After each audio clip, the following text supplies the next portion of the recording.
and I haven't got it up on YouTube. I'm just doing it here. Okay. So, because it's a lot on the screen, the processor, basically. Right. So, Summer, hi. Are we live? I can actually bring up briefly and make sure that we're here. I should be showing that I'm live, I would hope. Yep, there's that. So I'll click that up and I'll have to mute it so that we don't get echoed in. Okay, there we are. And yeah, it looks like we are live on YouTube as well. Okay. So Summer's here, and we'll just wait. You know, we'll give people a chance to click in. I know Julie was setting a timer at home so that she wouldn't forget. Key gals. Now I'm probably saying that. Oh, it's 11 p.m. there. 9 p.m. for Key Gets Wings and Mumbo Sauce. Hi, it's 9 hello. p.m. here.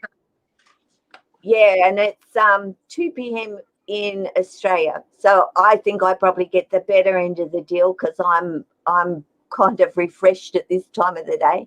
Oh, okay, Keegan. Thank you very much. And Keegan does have a question that he asked, and we'll get to that, Keegan, because that will be a part of it. But we will be talking about the reasons behind desensitizing your snake to us and what we expect of them, and to have them be comfortable in captivity, which I think is the number one most important thing that you can do, having still, even though they're captive bred, they're a wild animal. They're really, to me, not considered to be something that is a pet. I consider them pets. A lot of people don't. And I think that's the difference. So this is Lori Torrini. Thank you so much for being here today, Lori. It's I know you're busy, a very busy lady, actually, and taking the time out to be here I really do appreciate it. I really want more people to can't wait, because desensitization is important, especially with defensive carpet pythons. And I agree, Keegan. I won't keep you up too long, even though it's 9 p.m. I think he said for himself, 10 p.m. for wings and mumbo sauce. So it's really hard trying to find a time that suits everybody. And Lori, as I said, is an extremely busy lady with her study. And I will ask the one question to begin with, so that people understand why you're such a busy lady, and taking the time to do this is wonderful, as I said. So how many snakes do you have, Lori? So we have 90 snakes, and that's comprised of 18 different species, but the majority of those are Morelia. So a Morelia spilota and Morelia bredli. And then we do have one Morelia carinata, a rough-scaled python. So the majority of our snakes are Morelia, but we have like 1 and 2 of several other species, so that I can be familiar with them, mainly because they're common pets and they're common family members for people who have snakes. Yes. I do know that you got yourself a Antaresia, a children's python. So it's oh yeah, so to me, you very much love the Australian pythons, and you tend to be drawn to those. I know you have a retic. I know you have a bull snake. I know you have a false water cobra. I know you have a hog nose. I know you've got TC up there, who is your retic. Yeah. And, those multiples of Bredli, which appear to be probably one of your favourites. They are my favorite. But you got a rough scale. Yes.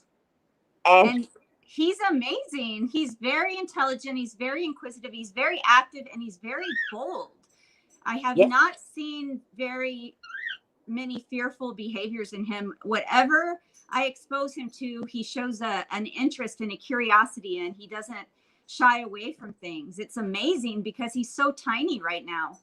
Yeah. And, I've got to say that when I got my rough scale, he was so outgoing. He was so like, yeah, I want to hang with you. I want to be with you. And, the moment that I put him in a fairly big tub to begin with, because I didn't have anywhere else to put him at that stage, and decked it all out for him so he could climb on something and so forth. And the moment I opened up that lid, he would, from wherever he would immediately reach for me. It wasn't like I would be standing back and I would see him looking like, where's your arm? I need that to actually continue to come out. And I couldn't believe how outgoing he was, because I had heard that they aren't. Well, this one is, and I know that Summer has one, and I think that hers is outgoing as well, but I'm only going by the one that we have, and he's very brave and outgoing. And you've seen him be his intellect to be, hi Tammy, I'm jealous of how affordable roughies are in Australia. Well, yeah, because, I'm happy to say I paid, and cost doesn't come into it for me, because I probably would have paid whatever to have my rough scale, because that was the high on my list. If I could get a retic, that would probably have been higher, or a super dwarf. I wouldn't have a 20-foot retic growing here, but the rough scale, and I paid $250 for him. Wow, they're quite expensive. Well, they're more expensive than that in the United States. I've seen them at like the 1,200 and up mark in the States, and I'm understandably so. They're even quite rare here in terms of breeding. People breeding them, you could say. I know a few, but they're not a high. I have not met many other keepers. I'm sure they're out there. I'm sort of one that I keep to myself a lot, which is just the way I am. I know a few people with snakes, and I'm happy to just know a few people with snakes. I don't need to know who's who and what's what in the world of breeding and stuff here in Australia, because I don't go for morphs. I don't go for the mixed. The only one that, well, even Amaya, my male Darwin albino, I mean, he's a tricolour, so he has been morphed, you could say, but they occurred naturally out in the wild too. That's where they originally stem from. So I'm not into morphs. They're not my thing. I do have a het for a Xantic male coastal. So he's got that in him, but I didn't get him because he was a het for a Xantic. I got him because I lost Jack, who I adored. And I know coastals, and I know you've got coastals. Yes. Is it Rodney? No, Rodney's the bull snake. I have two coastals. Okay.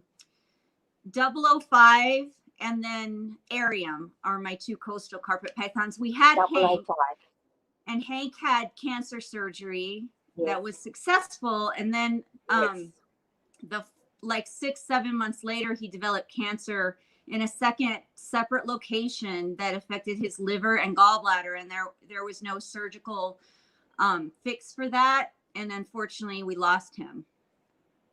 And it's something that I have put out there for people and let them know that carpet pythons are prone to getting tumours, and it's something to be aware of with them, because they don't always, like all snakes, they don't let you know until it can be sometimes really late in them developing it. For me,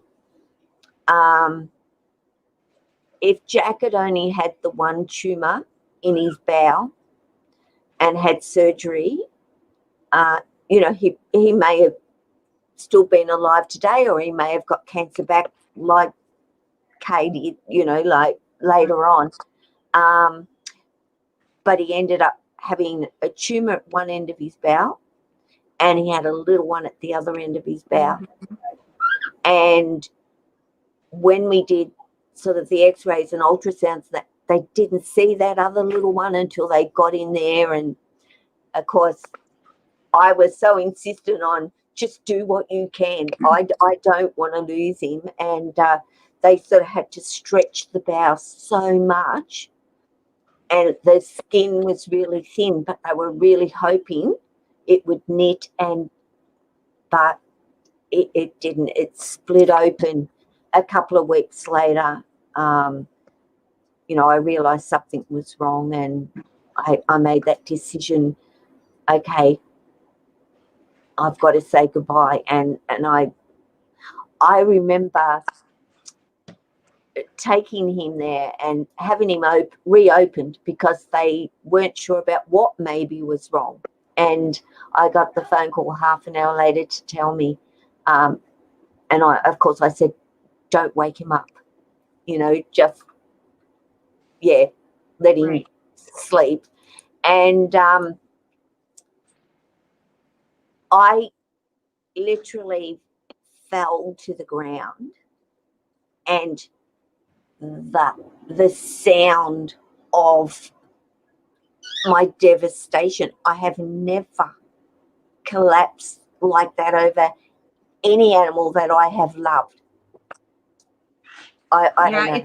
It's really hard, but it brings a good point up that it's really important for people to know what's normal behavior for your snakes, so that you can recognize what's not normal, because snakes are so subtle when they're showing pain or discomfort.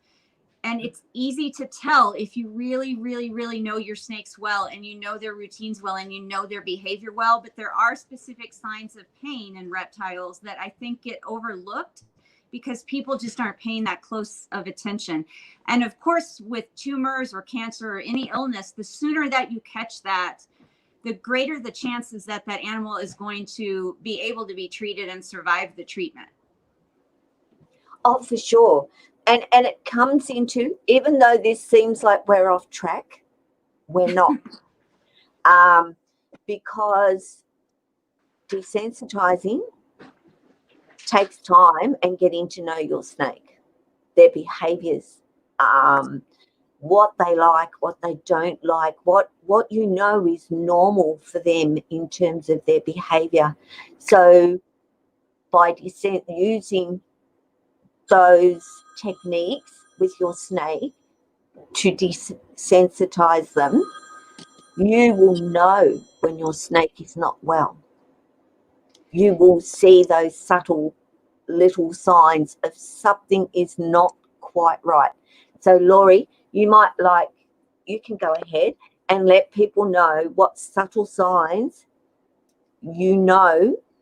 can be going on, that there's something wrong with Right. your snake. Well, first of all, just anything that's unusual, anything that's outside of what's normal behavior for your snake. And it's also really important that you know what's normal behavior for your snake at different times during its life cycle, different times during the year, because its behavior is going to change based on where it's at in its reproductive cycle, based on the seasons, based on the weather, based on when it last ate, what it last ate, when it's time to eat again. So you're going to see different behavior from your snake, at different times throughout a month even, and definitely throughout the year as the seasons change. And so if you're not familiar with that, you may think something's wrong with your snake when it isn't. I know I see a lot of new snake keepers that think something's wrong with their snake when they're going into shed for that first time that they witness it, or when they slow down their activity during the winter. And those are just a couple of examples. And the thing is, if you don't habituate your snake to living in a human household, and if you don't desensitize them to your normal care behaviors and your normal handling behaviors and just the normal activity in your household, and they're fearful every time you interact with them or every time that they see you, then you're not going to be able to notice abnormal behaviors that could indicate that they're unwell or that something's wrong. So it's really important that you acclimate them to living in the human world. And Gay, you said at the beginning that they're wild animals, and they are wild animals. Even though we keep them as pets and that some snakes can be tamed, they're still wild animals. They've never been domesticated. So domesticated animals are things like horses, dogs, house cats, pigs, cattle. Those are domestic animals, and they're genetically different from any wild counterparts that they have still existing in the wild or used to have in the wild. And snakes are wild animals genetically. They have never been domesticated. And while they can be trained and they can be tamed and they can learn to acclimate to and live in our household with us, it's not natural for them. So we have to teach them how to accept the things that they're likely to encounter when they interact with humans, or they're going to remain quite fearful. And if we flood them with all of our human activity without gradual desensitization, then they can shut down and we don't get any interaction from them, or they enter a state of learned helplessness. Yes. And you mentioned Lori did a video, which I will show you, so that you know what I'm wanting you to see, basically. And I really do want you to go over and take a look at this particular video to begin with, so that it gives you a really good understanding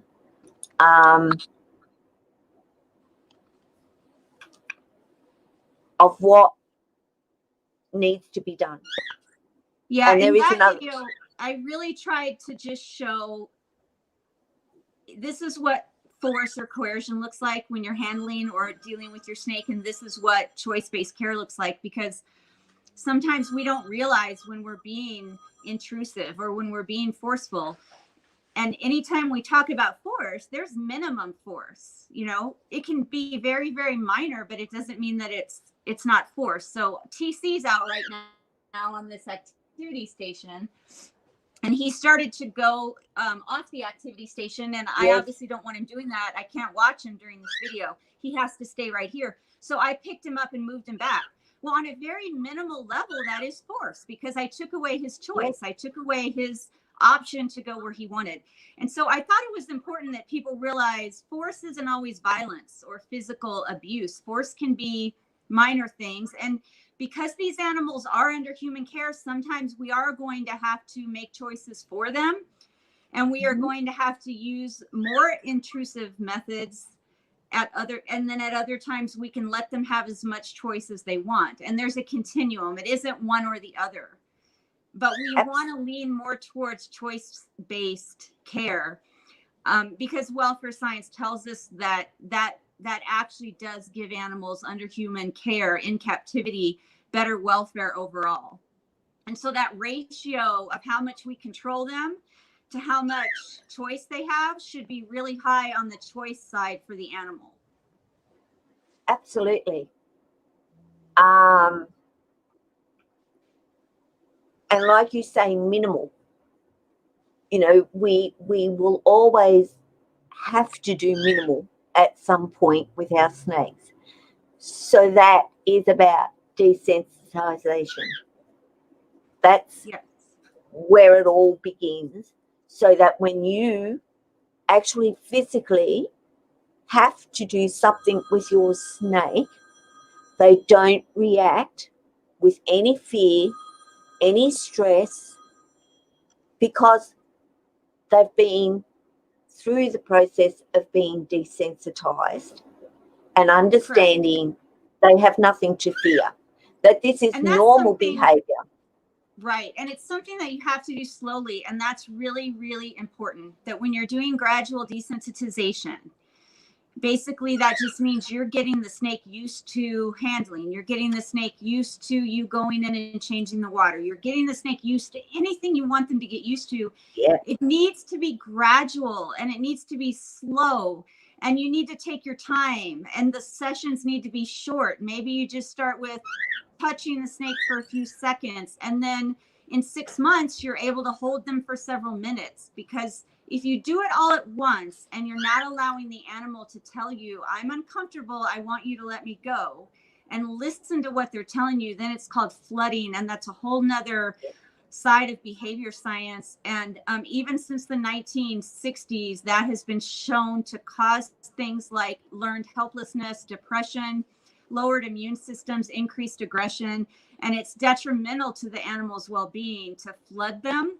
So flooding is when you just hold your snake until it quits struggling, and then you let it go.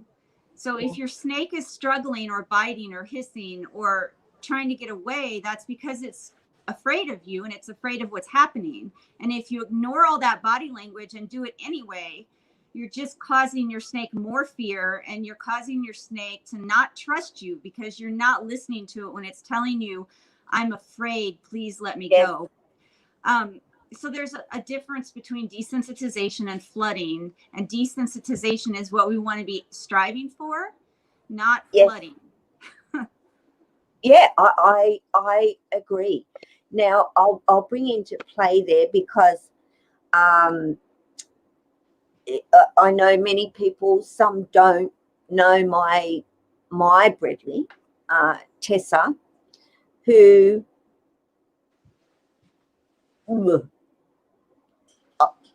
I love her, but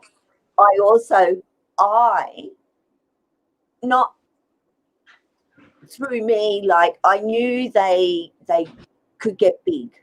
You know, I knew they weren't one of the smaller species, but I had no idea that she would end up almost like a retic size. You know, like she's really quite big, and I've never been one to give big feeders, you know, feed them heaps or any. She just grew, and she just kept growing, and I kept thinking, I'm not feeding you for 2 months now. Like, you just, you know, but you can't do that, because I know when my snakes are hungry and when they're not hungry. And, you know, I feed her jumbos 1 month, and then I'll feed her a large rat like a month later, but I only let her go a few weeks if I've only fed her a large rat. Now, when I'm talking jumbo, it's half the size of her girth. Like, I would have to feed her I don't know how old a rabbit would have to be to fit her belly, but she could eat a rabbit. And wow. I won't feed her a rabbit. Like, it's not my thing. So she has not turned out to be one of my easy breezy chilled snakes. And it didn't seem, no matter when I would have to get her out to do her enclosure, for example, and do a full clean when she was younger, I would get her out and I would have a little bit of handling time, and I realized she was not fearful of me, but she was fearful of anything around her. Mm-hmm. The air, the curtain blowing, in the wind, anything like that was what she was fearful of, and not me so much. So that's when I thought to myself, how do I alleviate what's going on around her? I can't. If the curtain moves, even if I move my knee, right, she would bite my knee.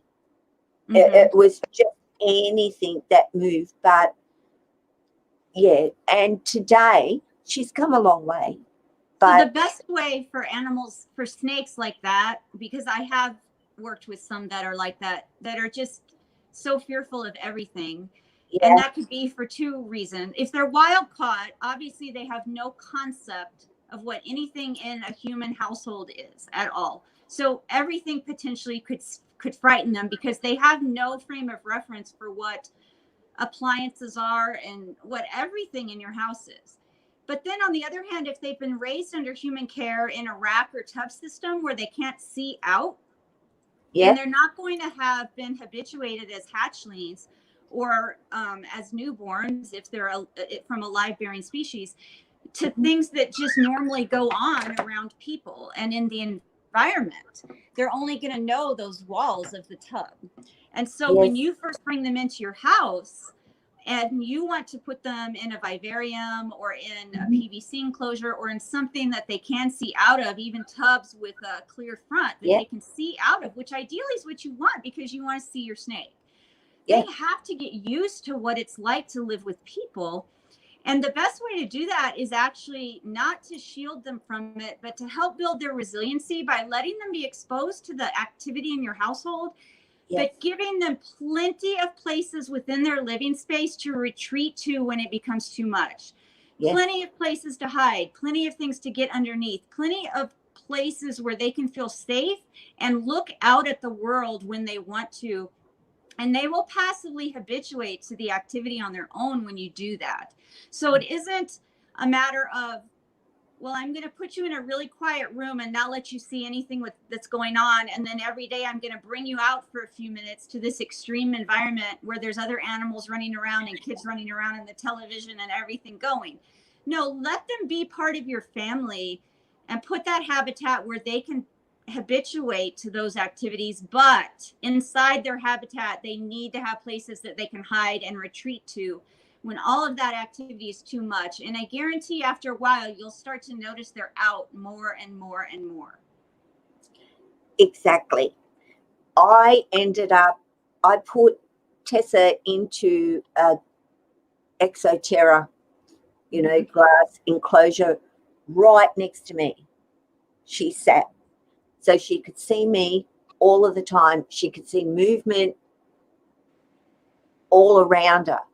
Mm-hmm. And she was quite okay with that. Like, she was out, she was up on her branches, just hanging there watching and whatever. But I didn't get Tessa until she was about 8.5 months old. And so I inquired, this particular guy had 6 of them, and he just wanted them gone. He said they were just food wasters for him because so did that not tell you everything in one sentence? And I realized she got nothing. She got fed.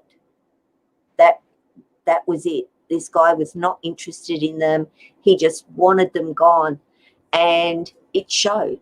It really showed compared to all my other snakes that were nothing like her. like so chilled and pretty easygoing from the word go. She wasn't. And she does not like the hook at all. She sees a hawk, and I don't know if anybody has ever heard a snake growl. Well, Tessa growls, and it's scary. It is I heard it and I went, did you do that? Like, honestly, I could not believe that they could make that sound. So I knew she was terrified. I knew she wasn't just fearful or afraid. She was the next level, which was terrified. And anything can become an aversive stimulus to the animal. I mean, everything is a neutral stimulus to the snake until they have either a good experience or a bad experience with it. So anything they have a bad experience with, they can become fearful of. And anything they have a good experience with, they can learn to like. Yeah. So if you start one from a baby and you expose them to a snake hook, if you think that's a tool that you want them to get used to in case you ever have to use it, and you just lie it in their enclosure with them and let them get used to it and climb all over it like another piece of enclosure furnishing, then it's going to be just another neutral stimulus for them. Absolutely. Or if you set it on the enclosure threshold and it's an avenue now for them to come out and they like that, then they're not going to be afraid of the hook. But if you use it with them and your use has frightened them, you know, you've used it with them in a way that's not thoughtful, and they associate something with that snake hook as bad, then they're going to be afraid of it. And that's the same with anything that we want them to get used to. You know, the snakes are going to be fearful of things that they don't like or they've had a bad experience with, and they're going to be okay with things they like and have had good experiences with. And you can teach them that anything is good or bad, and that's where we control what happens. We have to be careful about the associations that we allow to be built between our snake and everything in their environment. And we want to try to build good associations with us and the environment and any equipment we might need to use. And we do use a lot of equipment when you think about it, because to a snake, a stool, right, a box, a container, anything is equipment that they need to get used to, apart from a hide and their water bowl. Really, to them, they just know they can hide in it, and this is something that they drink out of. I don't see them like, they don't know, well, that's a bowl. You know, that's a piece of something that you've put into their enclosure. And be mindful, because I've known of snakes that don't like a particular colored bowl and won't go near it. Yes, and that's a good point, because many people don't know that snakes can see color or what colors they can see. And there are over 3,000 species of snakes, and they don't all have the same type of vision. But the snakes commonly kept as pets, the carpet pythons, the other pythons, the boas, they have dichromatic vision. So they do have some color vision, and they can see things in the blue-green color spectrum. So they definitely see blues and greens and shades of blue and green.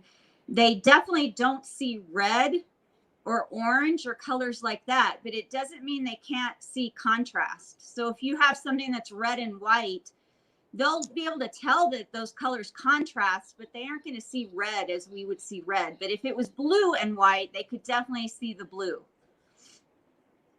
Yeah. Well, I just know that they are smart enough to know differences in things that you might, and I just want people to be mindful of the things they put in an enclosure. If you see, because I know snakes will avoid, and it's not about jumping in straight away and saying, well, they don't like that, I've got to get rid of it. It's about giving them time to see that this thing it's not gonna hurt them. Right. They can utilize it for something, and then all of a sudden it becomes their best friend, which you've seen with TC. Yes. With his little thing. If you want your snake to get used to something, whether it's a new piece of enrichment or enclosure furnishings or something that they're going to have to be used to for something you have to do. Like, let's say you know that they have to go to the vet and that they're going to get weighed, or you know that maybe you have to rehome your snake and you just want them to be prepared in case somebody uses a hook with them. And you can set those things in their exercise space or in their enclosure, but you want to set it sort of off in the corner or far enough away that that new item doesn't keep them from getting to their resources, their hides, their water, their normal stuff, because you want them to be able to approach and retreat those new things in their own time as they feel comfortable. You don't want to shove it in their face. No. Or like put it in front of their water, and now they're too afraid to go to their water. You want to set it off to the side and let them investigate it in their own time. Absolutely. And then also, I'm very on that importance of saying to people, every snake is an individual. Yes. We cannot put them all in that one box and say this is how they're going to be. So it's a duty of our care to care for them as individuals. Yes, absolutely. TC's out here climbing around and very confident now. But had I brought him out here as a youngster, it would have freaked him out. He was very sensitive when he was younger. And if we just left his room, he would start coiling around my arm, like kind of panicked, because we just left the room that he was used to. And some snakes are even more shy and more bothered by change than that. Now, this snake, he just came out of his enclosure while we've been talking. This is an extremely resilient animal. This is one of our Bredli. And he's just been innately resilient since the time we got him. Like, I had to do very little gradual desensitization with him because he was just an innately confident individual who seemed to naturally have been born with a lot of resiliency, and just novel things and change have never bothered him. He's just been a very outgoing individual from the beginning. And yet there's other animals that are the opposite, that are so shy that you have to, like what might have just taken 24 hours for Ronan to learn, it might take 24 months for another snake to learn, or 24 weeks. So Ronan was coming out of his enclosure and exploring the room day one that he was here. And I brought another carpet python home a few years ago, and it took him 18 months before he came out of his enclosure and chose to explore the room. So absolutely, you are exactly right. They are all individuals, and we have to recognize that. And I think also what is important to me is people recognizing those snakes that are outgoing and resilient and brave, and show those characteristics as a baby, a young one, and you will see it. Well, it's not hard, is it? You either really have that, or you have the ones that get ready to strike and I'll bite you if you come any closer to me. So to me, it's quite obvious, the ones that are happy to approach, the ones that back off and go, right, I'm going to bite you so hard, leave me alone. But I get really upset when I see those really outgoing ones that so want that human, like they're quite happy to accept that human that they've met, basically, and they're ignored. That behavior is ignored, and then all of a sudden you start doing things with that snake, or decide, oh, I have to get that snake here, or I have to take it to the vet or whatever. And that snake can go from being that I'm happy to be your friend to now I'm your enemy. Yeah, you don't want to go to extremes, and it's easy for us to abuse animals that are born with a lot of natural resiliency, because then we think we don't have to habituate them at all, or we don't have to take our time with them, and we can just flood them with everything and they'll be okay. I mean, it would be easy for me to overhandle Ronan or to expose him to too much at once because he's so good about it, and I might tip him over the breaking point at some point. But it's also on the opposite side cruel to see an animal like him wanting out and ignoring that, because then he will start to develop stereotypies inside his enclosure, like edging and nose rubbing.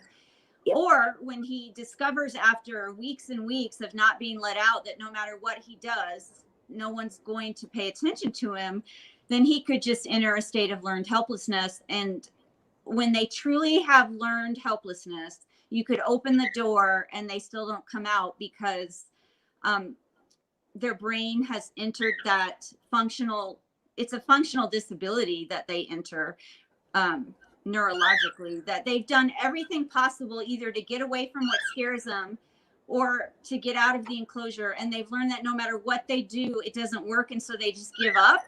That now when you give them opportunities, they don't take them because they don't even understand that circumstances have changed. And so it's a balance.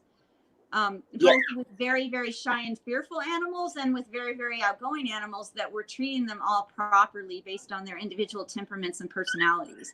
And I mean, you bring up a good point when they're hatchlings or when they're babies and a person goes to pick one out.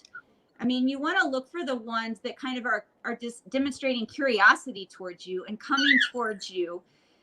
You might also see ones that are exhibiting escape and avoidance behavior, and those would be the ones that turn away from you and try to get away and hide. And then you're going to notice some that might be hissing or striking or getting in a defensive posture. So there's all of these body languages, all of these things the snakes are telling us. And if I was picking out a pet snake, I would look for one that's demonstrating more curiosity when I approach, and not demonstrating escape and avoidance behavior or defensive behavior because they're scared. I totally agree, especially if you're looking for a pet. Yes. And that's what you do if you go to get a pup, a dog, cat, whatever. Isn't that what we look for? It is. And I might also add in, I know not a lot of snake breeders do this, but one of the breeders that I got some of my corn snakes from, they raise the hatchlings in enriched environments, especially if they know they're coming to me. They will take the hatchlings and put them in a regular habitat with environmental stimulation so that they're already used to that when they get here. And so Ian Dunbar, he's a veterinarian that's been training dogs a long time. And I learned from him many, many years ago when I started animal training that when you're picking out a puppy, you want to pick out that puppy that's been raised, that the litter's been raised in somebody's kitchen. You know, it's been raised in somebody's house, because you know that litter of puppies is going to be used to people, the telephone, the TV, appliances going off, the vacuum cleaner, versus that litter of puppies that's been raised in somebody's barn or out in a kennel outside and they're not exposed to anything. So if you're lucky enough to find a breeder that's raising the snakes around people and with some type of environmental enrichment, those are the breeders you want to buy from, because those snakes already have a head start getting used to people and getting used to living in a human household. Totally agree. No argument from me. And like I said, the only one that I know within my family of snakes that was not given that opportunity was Tessa. And I am so sad for Tessa because of that being her life, her early days. And breeder or no breeder, I get so angry at them because you ultimately, to begin with, only have them for a short period of time. Take the time. Mm-hmm. They're not with you forever.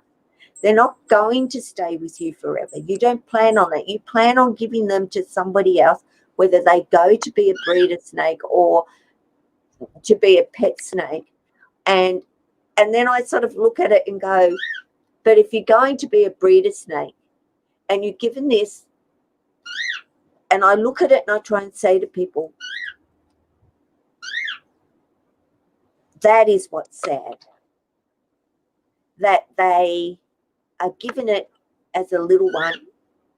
Like you say, you take something away from them. It is stressful to them. They don't understand, why does this person ignore me?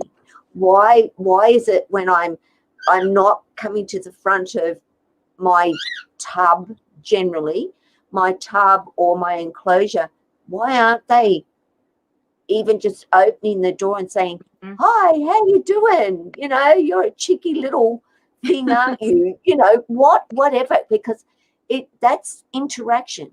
That's acknowledging that snake. And it doesn't take long to do that. But when you take it, you give it and you take it away,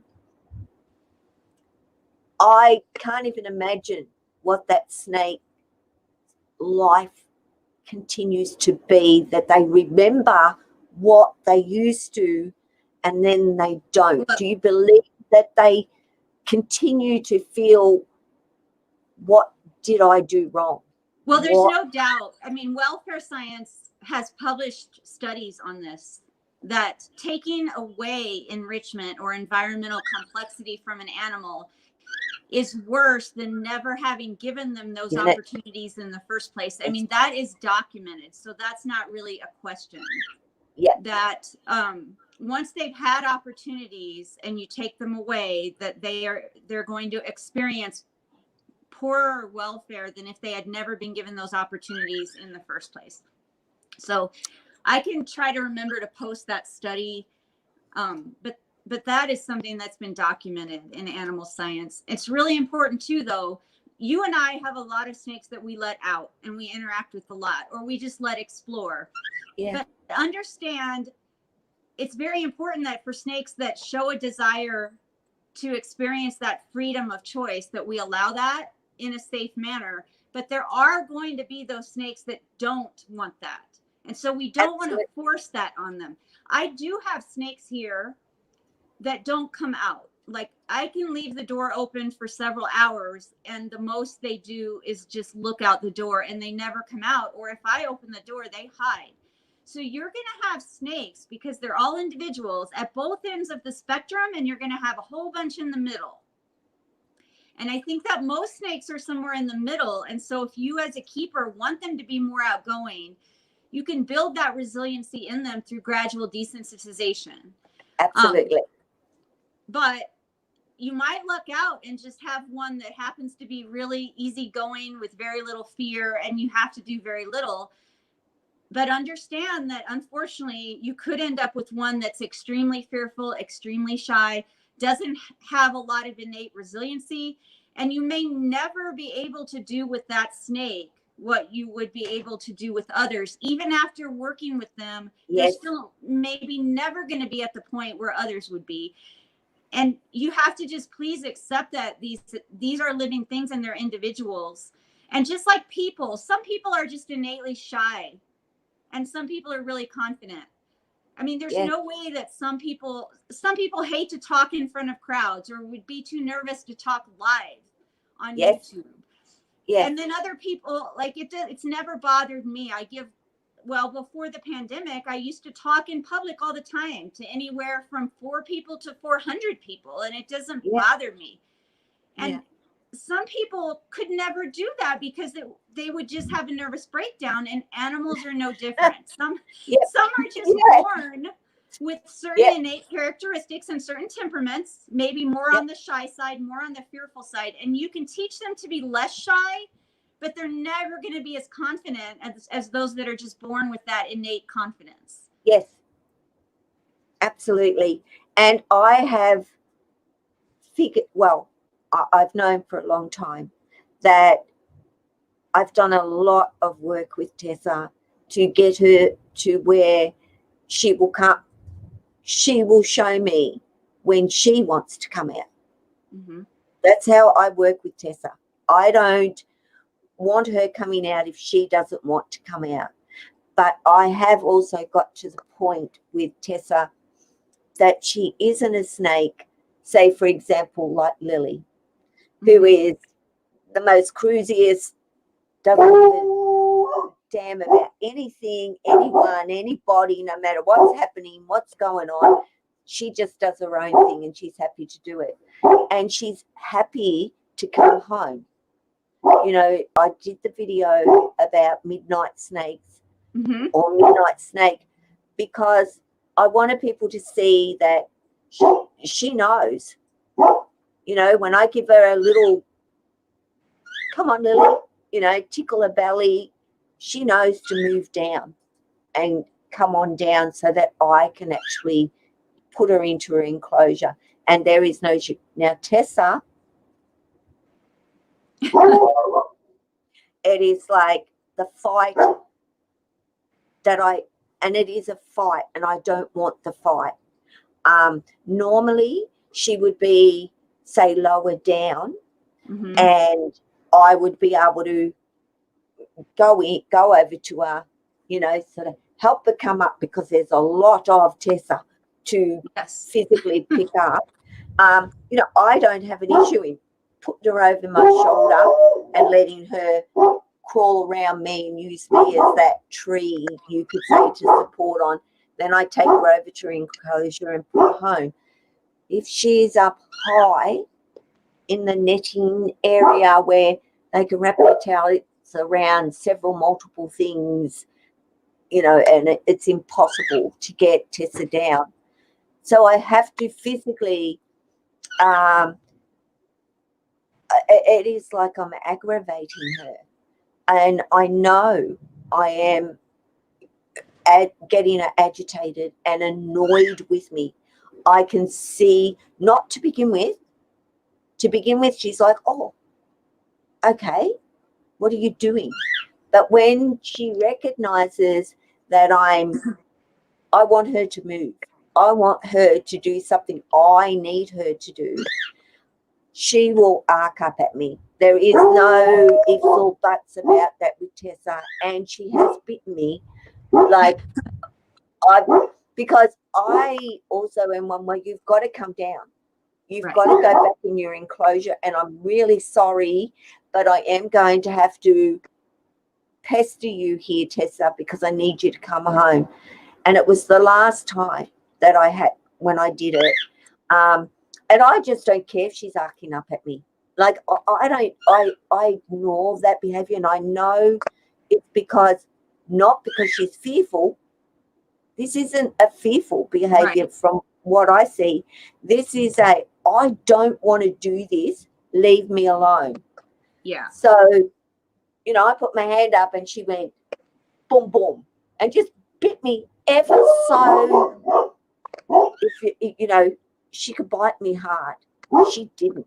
This was just a stop it sort of tap on my hand. So anyway, of course, eventually it's like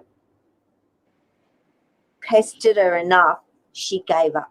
Well, and this is where we come into when they're in captive management, we want to give them choice and control, and we want to make sure they have access to exercise. But at some point, we have to be the senior partner, and if something becomes unsafe or it's time for them to go up, then we have to make that happen. Yeah. And with animals who aren't amenable to that, we have to sometimes think of smarter ways to deal with them. So we have we have 4 Darwin carpet pythons, but 2 of them they're not wild caught, but they might as well be. I mean, they're not tame at all. And their first year they were here, they did a lot of striking at the front of the enclosure when we would be nearby. Now they don't do that anymore. Now they're perfectly comfortable with all of the activity, but they're still not handleable yet. And I'm working on it. But they're wild. They are basically wild. And so their environment, each of their enclosures, they only have hides with bottoms in them. And I plan out everything that I'm going to do when I need to do enclosure maintenance, when I need to change water, if I need to take them out. I strategically wait until they are in a hide and I can lift the whole hide out and cover the opening. And then they're safe and secure and I can do what I need to do. And then I put them back. And so with animals who aren't naturally okay with handling or with people, or who aren't to the point yet in their desensitization program where you can do these things, you need to plan out, do some problem solving and plan out what's the least intrusive way that I can effectively get the snake out or change the water or do what I need to do or move them to an exercise area and back. And we need to get creative about how we do that so that we aren't causing conflict between ourselves and the animals.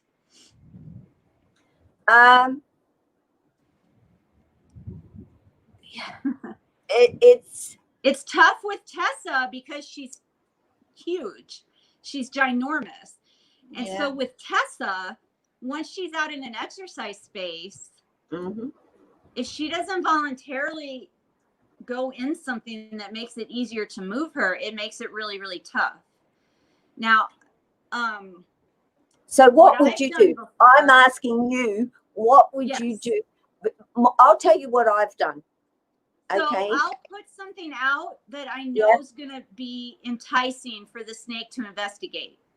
Like if it's not a snake that I can just go pick up, like Ronan, while we've been talking, he's gone into a couple of areas I didn't want him to. And I can just go pick him up and move him. It's not a big deal, but I can't do that with every single snake. And so with those snakes, I'll put something out. I'll either redirect them so that they move on their own, or I will put something out that I know is likely to attract their attention. Like something that I know they're likely to investigate and climb on, that I'm then able to lift up. Like I use this tripod a lot because the snakes like to climb on it. And then I can lift this up and carry it over to their enclosure and wait for them to climb off of it. Or I'll just get a giant cardboard box. I mean, cats love empty cardboard boxes. I didn't realize snakes did, but they do. And I'll throw some empty cardboard boxes around, and pretty soon the snakes are checking them out and crawling inside them and investigating them. And once they're inside, then I just take the whole box and I carry it to their enclosure. So sometimes that takes longer than us just grabbing them or getting a snake hook or trying to be more forceful. In the long run, it causes less drama. Well, see, what I've actually done, you know, I've made the decision myself for me and Tessa, of course. I don't let her come up onto this climbing area anymore. There you go. It means sometimes, unfortunately, you might have to limit their options. But I've also, you know, got myself a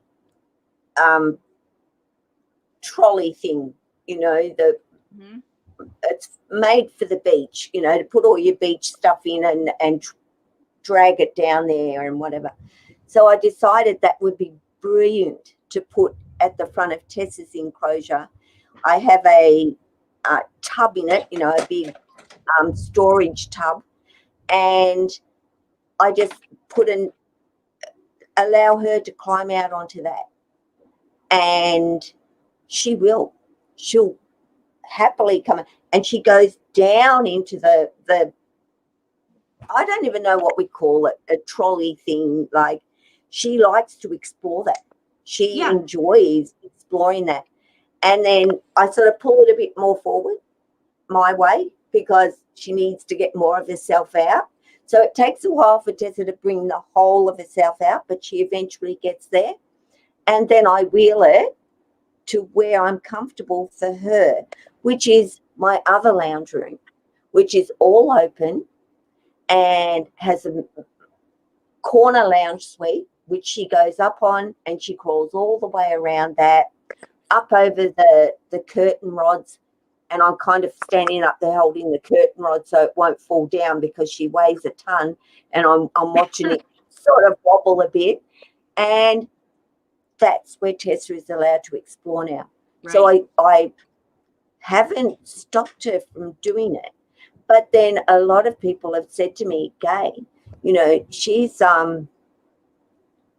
13 foot now, and you shouldn't even be getting her out on your own anymore. Yeah, and that's a dilemma, because so with our snakes here, like Ronan, he comes out almost every night. He's handleable. And so his enclosure, it's a 3-foot enclosure right now. When he gets bigger, he'll move up into a bigger enclosure, but I'm not so worried about how soon he needs a bigger enclosure because he's in it very little. But for the snakes who don't get to come out or don't want to come out or are dangerous to come out, I have pretty large enclosures for them because I know it's not likely that they're going to have very many exercise opportunities outside of the enclosure. And so like those Darwins that I said are wild, they're just not tame. They are right now in enclosures that are longer than they are because I know that I can't offer them opportunities to exercise outside of it. Yeah. I have a couple of snakes that are as long as their enclosures or maybe a few inches longer than the enclosure is, but they come out every day. And so I'm not that concerned about it because they're coming out for hours and hours at night and they're moving around and exploring, and they go back in their enclosure and they rest. So I think that when we discuss things like enclosure size, that's one of the factors that we need to be honest with ourselves about. You know, if the snake is never going to be able to come out of the enclosure, I feel like it needs to be bigger than if they get to come out a lot. And when I say a lot, be honest with yourself. I don't mean once a month, but if you can honestly let your snake out every night or several nights a week or several days a week, then that's different. And with Tessa, with how large she is, honestly, and I've done this with other snakes where I've like put one enclosure on top of the other and drilled a pass through. Yes. So that they have two enclosures that they can interact in, or put them end on end and drilled a hole so that they can stretch out between the two. I mean, she's huge. And if she becomes unsafe to always take out, you're going to have, you know, I would make something to where she has more opportunities without being totally loose. Yes. Well, what I've been thinking about doing is, you know, she's in a 4 foot by 4 foot by 2 foot, or but you let her out, or you had been letting her out really often. Yes, but Jessie's enclosure is the exact same as Tessa's enclosure, and Jesse's a big boy too. He's not a little jungle himself, but 4 foot by 4 foot by 2 for him is just fine. Not that he can stretch all the way out, but Jesse, I don't have an issue in him coming out and climbing around and going home, and he's easy breezy like that. So the only thing I thought of doing, because I am conscious of the fact Tessa's a big girl and I'm a little girl, and she's not the nicest of snakes when she's angry, and I avoid that. The one thing I do like to do with Tessa, and I find it's the best place for me with Tessa, is I take her outside. Yes. That is her opportunity to climb, stretch out, investigate, whatever, and she's happy. I see a completely different snake when she's outside to inside. But I can join Jessie and Tessa's enclosure together, remove Jessie and find another, you know, put him into another enclosure, drill the hole, as you say, between, and then Tessa is going to have an 8 foot by 4 foot by 2 foot, which gives her plenty of space to climb and do what she needs to do, because she isn't going to be a snake that I can let out every day. Right. And even though, people might be thinking desensitization, my point with it is no matter how much you give that to your snakes, understand that I did all of that with Tessa, but she still isn't a Lily, an Archie, a Maya, a Jessie, a Nemea.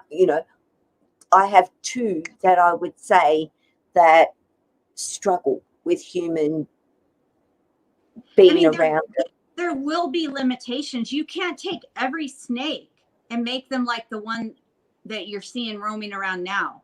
They just aren't all going to accept that or be like that. We have to accept as keepers that sometimes there are going to be animals that we can make better and we can make more resilient. We can always improve things, but they're never going to be to the point where some of the other snakes are. And so we have to manage them in ways that make it safe for us and them. And we always try to work with them and always try to make things go a little bit further. Like those Darwins are so much better now than when I got them 3 years ago. But are they ever going to be like Ronan? No, I doubt they're ever going to be as handleable as he is, but they're always improving a little. They're always getting a little better. And also when you get a snake that's older and you don't know, a little bit of Tessa's history, but we took in an adult Bredli that was biting people and cage aggressive and got returned to the breeder. And then the breeder sent him here. And no matter how much I work with him, he isn't ever going to be to the level of this snake that you've just seen. Yes. I can handle him and I manage him and he gets to come out for exercise. But I know that I have to manage him differently than I manage some of the other snakes.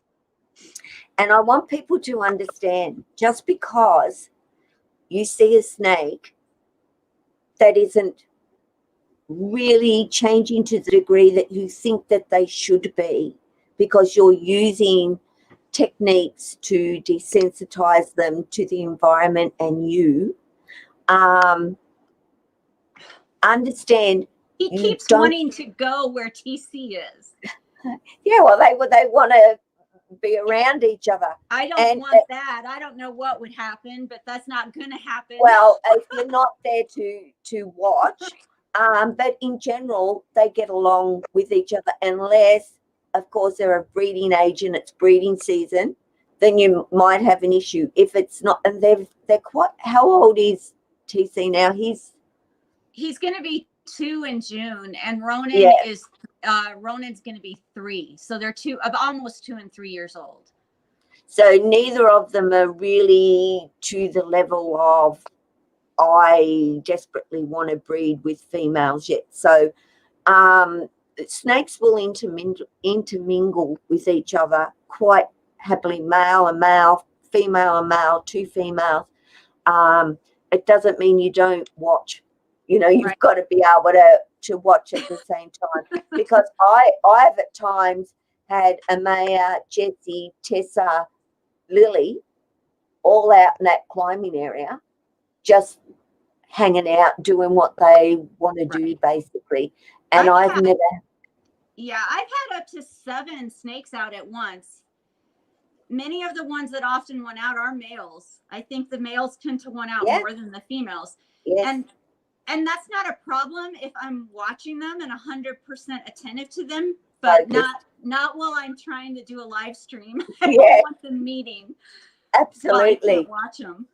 Yeah. So what I was trying to say is continue to use the desensitizing techniques that we know. And, my point is Lori did a wonderful video about this. So I'm going to bring it up, because I think you should. I think it's this one, Lori. You can tell me if I've picked the right one or I've put the same one up. Is it this one? Is that the one on flooding? I did two that look similar, because what happened is one's almost an hour long. Oh, okay. And then I just, that one. an excerpt of one that was just, I just excerpted part of the longer one out that was just about flooding, and I made a separate one in case somebody just wanted to watch the part about flooding. But yeah, it's that's the one on flooding, and that's just going to go over what flooding is. And yeah, you did an actual the video. longer one is about it's about almost 50 minutes long, and that's an actual class on force-based versus choice-based handling, and how the continuum works, and how to tell the difference. And I'm actually working on one right now. I'm researching one on how to recognize pain in your snakes and other reptiles. Right. I have a whole list of videos that I'm working on, and some of them are viewer requests, and some of them are topics that I want to make sure that I get out there. Well, this was the one where you talk about the gradual desensitization. The one where I talked about the flooding, and then the longer one is where I talk about gradual desensitization. Well, yeah, I guess I did talk about it in this one too. Yeah, what the difference is, and it's really an important difference to understand. Well, these are the videos that I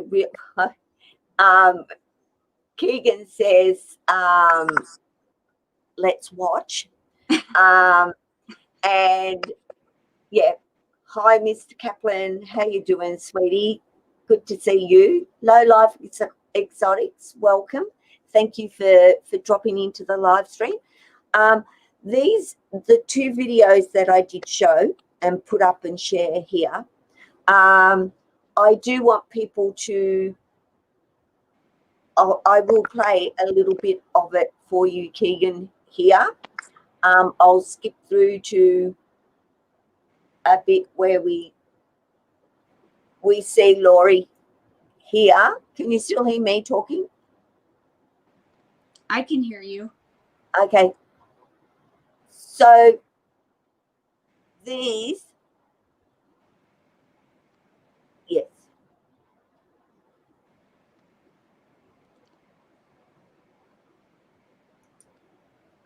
Right. With no choice, basically. So this is a very good video to watch. Now, Lori is studying. Would you like to tell people what it is that you are specifically studying in, and the purpose? Yes. At the end of what you will be, and what that means.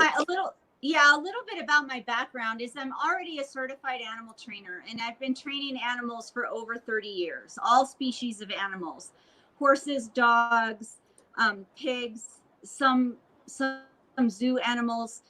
But 3 years ago, I already had one degree that was in something unrelated.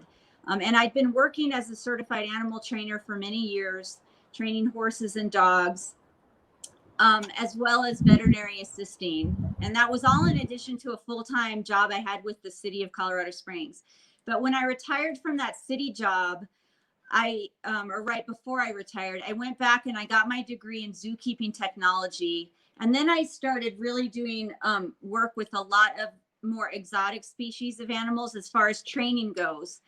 But I had to take some behavior courses specifically on animal behavior for that degree. And I really saw how important behavior science is in making us all better trainers. So I'm a much better animal trainer now within the last 3 years than I was 25, 30 years ago when I started, because I have such a better understanding of behavior science. And so I've now gone back to school to pursue another degree in behavior science specifically. So, but in June, I'll have earned a certificate in applied animal behavior science. And then I'm working on a bachelor's in animal health and behavior. So that would be in addition to the degree I have in zookeeping technology, and in addition to the certification I already have as an animal trainer. And what I'm doing here with the snakes, because I see such a lack of behavior science and training in the snake world amongst snake keepers and people who work with snakes, other than a few people I know of in the zoo community that are doing it, and a couple of other private individuals. There just aren't people that are training snakes or studying snake behavior to a large extent. And so that's what I've decided to concentrate on. There are so many people already doing horses and dogs and even other zoo animals, because let's face it, the popular zoo animals everybody wants to work with are large carnivores or elephants or things like that. And not too many people want to train reptiles, but there are No, some they people. don't.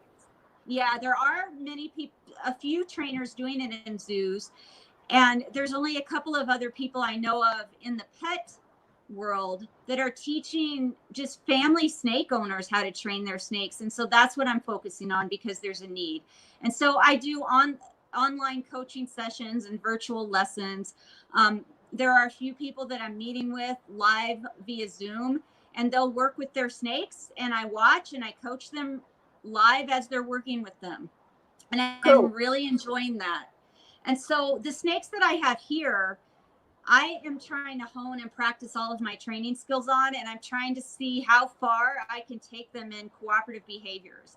So not just teaching the snakes to do things like shift out of their enclosure or station on a scale or things like that, but to allow things to be done to them. So now I'm starting to work with some of the more advanced learners on how they can allow us to touch them, to give them an injection, to do an Yes. ultrasound, to hold Yes. still if we need to do a radiograph, get x-rays. Yes. And those are a little bit more complicated, but it's going actually better than I initially anticipated. And then I also do ethograms, which is just where you write down a list of behaviors and you mark how Yes. often the animals do the behaviors. And with that, you can make a time budget, and you can determine like how much time do the Bredli spend perching, how much time do they spend on ledges versus on the ground, how much time do they spend in their moss boxes versus not. And I take a lot of data like that specifically Me with too. the Bredli, because that's the species that I have the most of. I have 32, and they're my favorite species. And so I take a lot of behavioral data on them, and then I can compile it in a graph or like a pie chart, and it'll show, well, they spend 70% of their time off the ground, or they spend Yes. this much of their time stretched out, or they, Yes. things like that. Yeah. And I said very early on when I started my channel, which was, I don't know how long I've been doing it, 3.5 years or something, but I had snakes for 6.5 years prior to even looking at doing a channel, because I knew I wanted to have my own personal experience before I even sat in front of people and said anything about what I knew and what I was seeing with my snakes. But I keep logbooks, and they all have their own logbook of behaviors that I've seen, things that I've acknowledged that, wow, that's incredible. How did you, like I did show a video with Lily. I wanted to get back onto rats. Like I just wanted to eat rats again, and she won't. And this was in the early days of me. It had only been a few feeds where she hadn't eaten a rat, and she was eating mice. And I thought, okay, she's got her appetite back, her digestion's going, she knows that she's hungry and to eat. I'm going to offer her a rat today. So I put it in, and I just put it, I could see where she was, and I put it on top of her hide.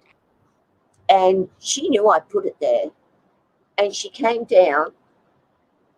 She got her nose up under that rat and flicked it off her hide.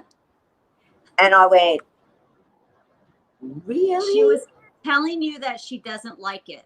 Yeah.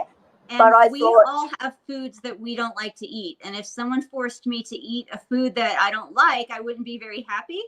So I don't try to force the snakes to eat things they don't want. I mean, I try to give them a variety in their diet, but I have a couple that will eat mice and quail and chicks, but they just don't want rats, and I'm okay. I mean, that's fine. That's their choice.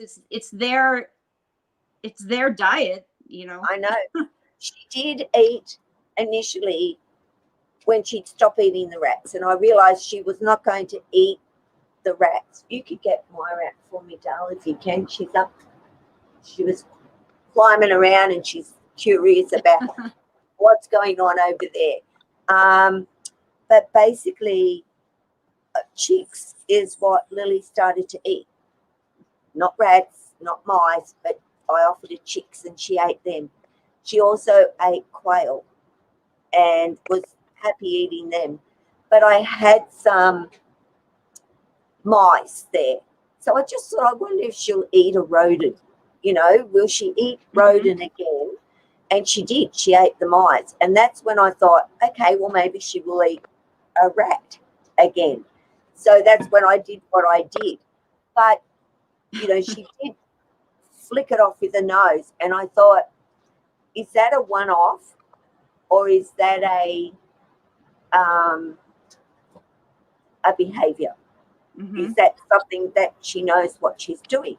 So by this stage, she'd come down quite a bit onto a hide and was, thank you, and was over her hide. And I put the rat back up there. And she did exactly the same thing again. Flicked it off her hide. And then I knew that was deliberate. That wasn't just oh my goodness, that was her thinking and working out how she could get up under that rat and get it off her hide. And I did the video showing it because I wanted people to see that they think, they process, they work things out, and that is a lot of thinking process for people to understand that snakes are not dumb. No, they aren't. And I've had a couple of breeders tell me that they've had female snakes move the nest box from where the breeder has put it to a place they want it, and the breeder will move it back and the snake will move it, and the snake keeps moving the nest box to where they want it to be versus where the breeder thought it should be. And there's a huge misunderstanding among the general public that reptiles have a different type of brain structure than the rest of vertebrates and mammals, and they don't. And there's a whole story about how that came about in the 1950s. Yes. But the bottom line is that snakes and other reptiles are in the phylum Chordata, and that's the same phylum we're in. And every animal that's born into that phylum is born with something called a notochord, and it turns into our vertebral column, our spinal cord. And there's a subphylum called vertebrata, and that's what snakes are in and other mammals are in and we're in. And we all animals that are vertebrates, all of them, so amphibians, reptiles, birds, mammals, us, have the same type of central nervous system and have the same basic vertebrate brain plan as each other. And so snakes have the same or homologous parts and structures in their brain that we do. Now, all animals' brains are not developed to the same extent, but we all have the same parts and they all do similar functions. And there's plenty of studies in the scientific literature that outline snake brain structure in detail and tell all the parts of a snake's brain and what neurochemicals they produce. And based on all of that research, the current thinking is that snakes have the capacity to experience emotions, experience pain, and obviously problem solve and learn. So, and that's the same for every vertebrate. It's not any different for any other vertebrates. It's just obviously we all have different levels to which we are able to do those things, but snakes are capable of problem solving and learning. Otherwise, they wouldn't survive. I mean, if they didn't have those capabilities, they wouldn't have survived as a species. Because in nature, you're born or you're hatched and you just start behaving in your environment. And then the consequences of your behavior teach you very quickly whether to repeat those behaviors or not. And, you know, a snake wouldn't survive if they didn't learn what behaviors to do and what behaviors not to do, and where they can find food and where they can find shelter and what to avoid. And so when we bring them in under captive management and we're teaching them, we're training them, we're just guiding their learning to learn things we want them to learn. Yeah. Well, Frank Wanda asks, well, you just spoke about pain. So, you know, can snakes experience back pain? Absolutely. Yes. I mean, they're all one spine. So it's likely that they can do something and hurt their backs. And we have to be very mindful of that too. Where they are, can they fall? Because snakes will fall. Even though you would think that they wouldn't. I've had little young ones that just don't know their limits and push those limits. And luckily I have a big blanket under the area where they land. I've only had 2 do it. And these 2 snakes, I will say, have never been experienced high climbing. It was kind of learning that up high, you have to be relatively careful in what you're doing. So, Lori, you're going to do a video on recognizing pain. The pain thing real quick. I just dropped a bunch of books, but anyway, I heard that.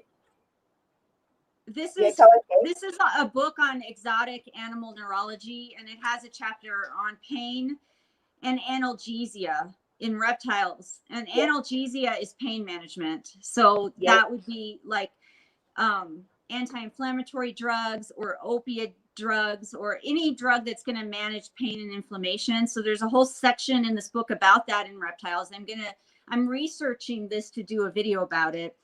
But just real briefly, it's a short list of painful behaviors in reptiles. The first one is decrease to absent normal behaviors, which is just what I said.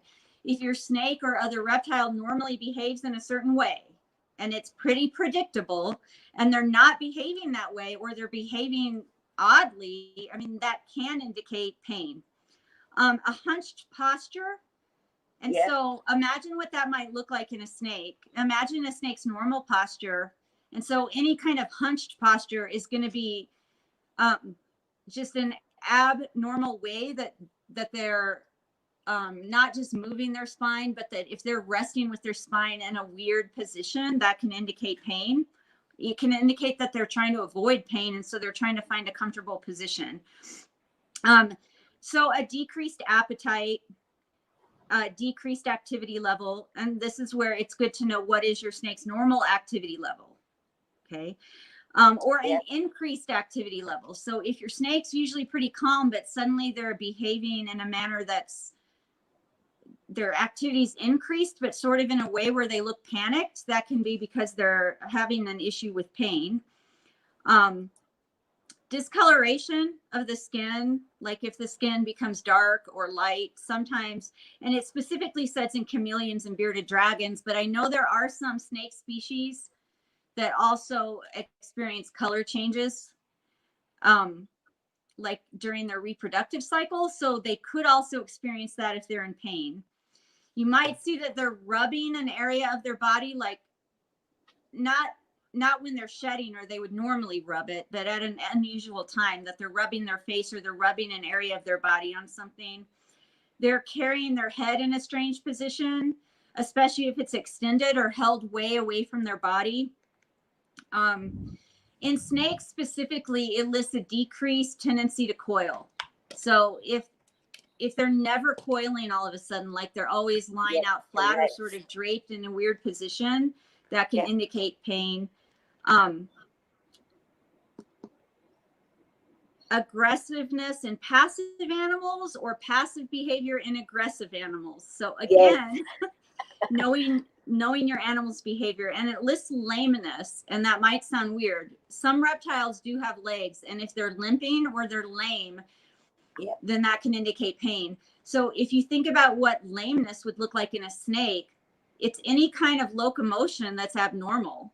So if they're not moving around normally, then I would consider that lameness. And then as far as their eyes go, so most of the pythons we have, like the Australian pythons, have slit pupils. And that's because they're awake a lot at night. And those pupils open up in low light and let more light in so that they can see at night. And during the day, they become these slits to protect them from too much sun. So if you were to see your snake's eyes, pupils all the way dilated, all the way open during the day, like when it's not normal, that can indicate pain. For sure. I was, you will also generally, they can have eye problems, and to look at their eyes, because you will notice swelling. You can see it, that something is not right. I am going to be doing a video with Amaya, my albino Darwin, and let people know the importance of understanding that their eyesight is, and their eyes are much more delicate than most snakes' eyes, and to not have bright lights in their enclosure, to be mindful of the fact that bright light hurts their eyes. It does. Not all. Some of them don't have an issue with their eyesight, but if you go with the fact they're albino, just use the term albino and understand that most animals with albinism can have eye issues. And with them, they can even lose their eyes, have their eyes removed. So keeping them in bright light will aggravate their eyes. And so I'm going to put out there, you can get warm lights. And look, I'm all one for UVB, but very minimal with albinos. Well, and you know, with the UVB and the light, if you give them a lot of access to shade, like if you position the UVB bar, if you're using a bar, where part of it is over shade and part of it is exposed, then the animal can choose where they want to be. And actually, one of our Bredli, she will have her whole body under the UV bulb except her head. Her head will be underneath a ledge, and the rest of her body will be under the UV. So she's protecting her face from it, but allowing the rest of her body to be exposed to it. It's very interesting, and she does that a lot. It isn't just like a one-off. It's something that she does quite often. Yep. So these are the behaviors that people really have to. I'm starting to lose my voice now. Have to recognize. And this is why I'm so passionate about people wanting to do it. They get a snake, and their whole purpose is to do that with their snakes.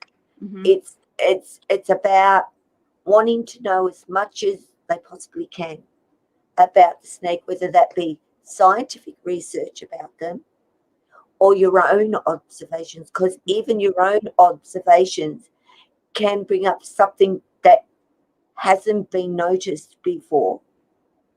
Yes, and the best thing you can do, so that you can learn the most about your snakes and observe more behaviors is give them options, lots and lots and lots of options. And even with the lighting, the snakes that are in the wild have the sunlight every day, but they have options all over nature to get in the shade or to be in the direct sunlight or to be half and half. And so when we provide these things in the enclosures, we need to remember that it's not forcing the animal to be under all these lights. You've got to give them options to also get away from them if they've had enough and the lights aren't off yet. You know, they need options, behavioral options, lighting options, movement options. The more options you give, the more behaviors you'll see and the more you will learn about your individual snake. And why you should decorate your enclosure. You decorate your enclosures so well. Oh, thanks.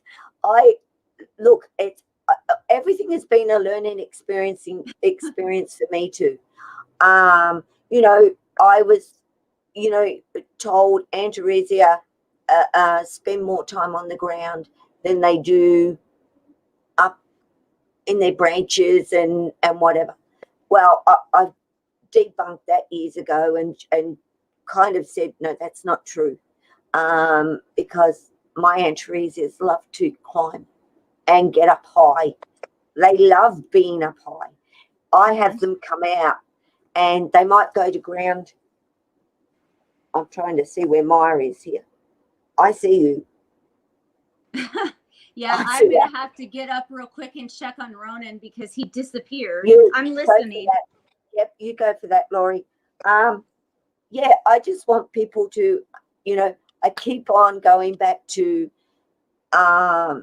individuality of each snake that you have. And if you are a person that is really keen to understand the level of intellectual abilities of each of your snakes, whether they be, you know, like for me, you know, I have carpet pythons, Antaresia, and just a rough scaled here. But I'm aware of the intellectual abilities, which means they have needs. They need those needs to be met. So I am forever offering different things for them, because I see a behavior that I can equate to this is something they'll enjoy. You know, I don't have any snakes that are keen. Where are you going, Maya? Somewhere where she shouldn't be going.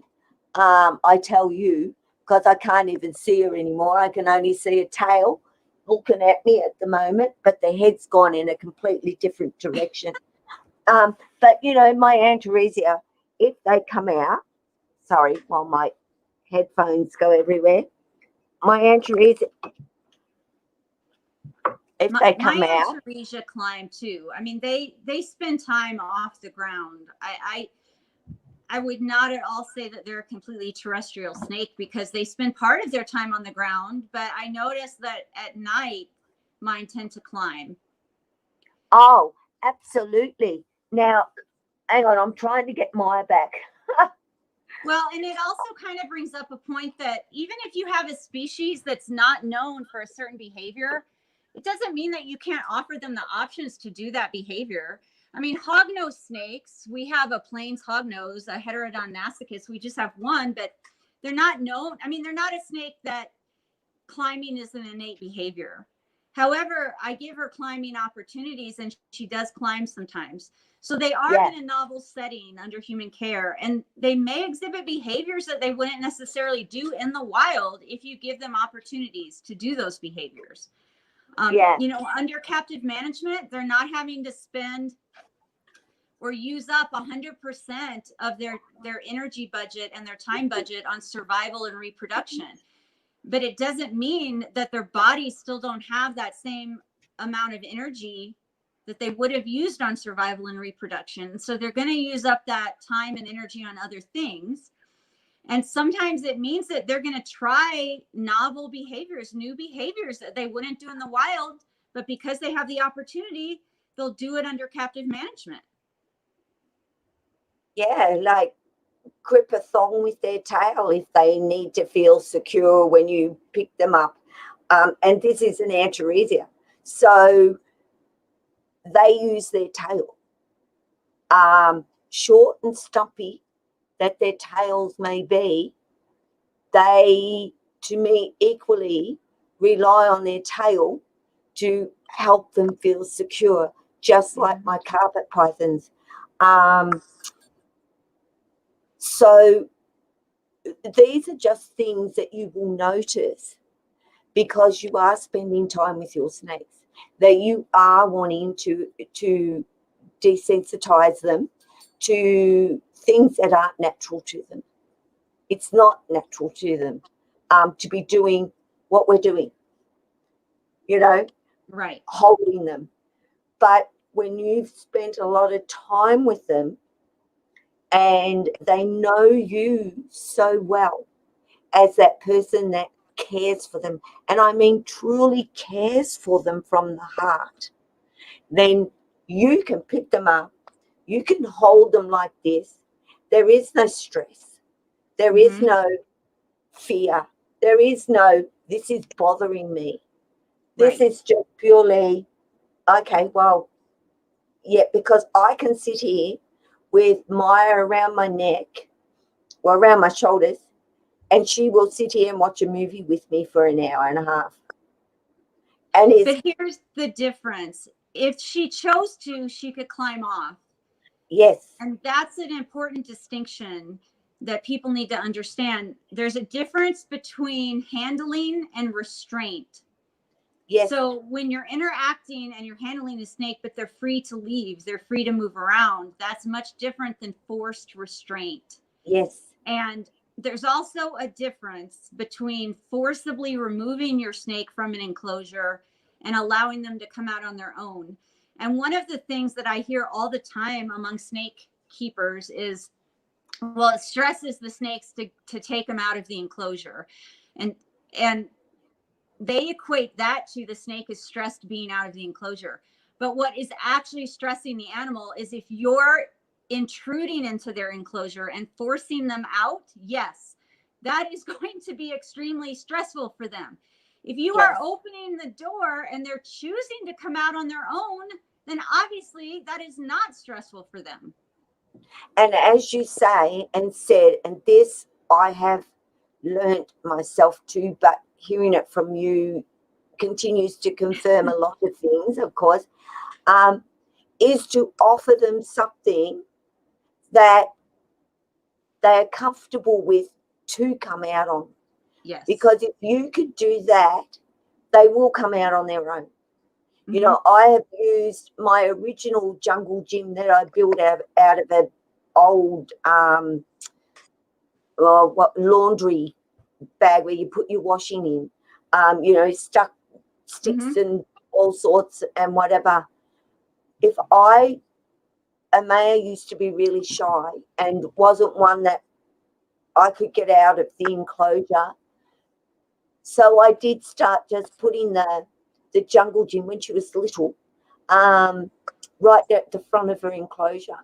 And it would not take her very long out of just pure curiosity to say, I'm coming out. And she would come out onto that jungle gym. And then I could move the jungle gym closer to me. And that's when she would interact with me. Yes. That's when I saw her coming to me. Every animal, human, snake, dog, horse, is going to feel differently about choosing to do a behavior versus being forced to do a behavior. Yeah. So think about yourself. If I force you into the water, I hold you under the water, or I throw you into the water, that's much, much different than if you see the swimming pool or you see the ocean and decide to go in on your own. One is going to be a very good experience and one's going to be a very bad experience. And it's the same for our animals. Anytime, it doesn't matter if the end behavior is the same, anytime it's forced versus optional, it's not going to be pleasant for the animal to experience.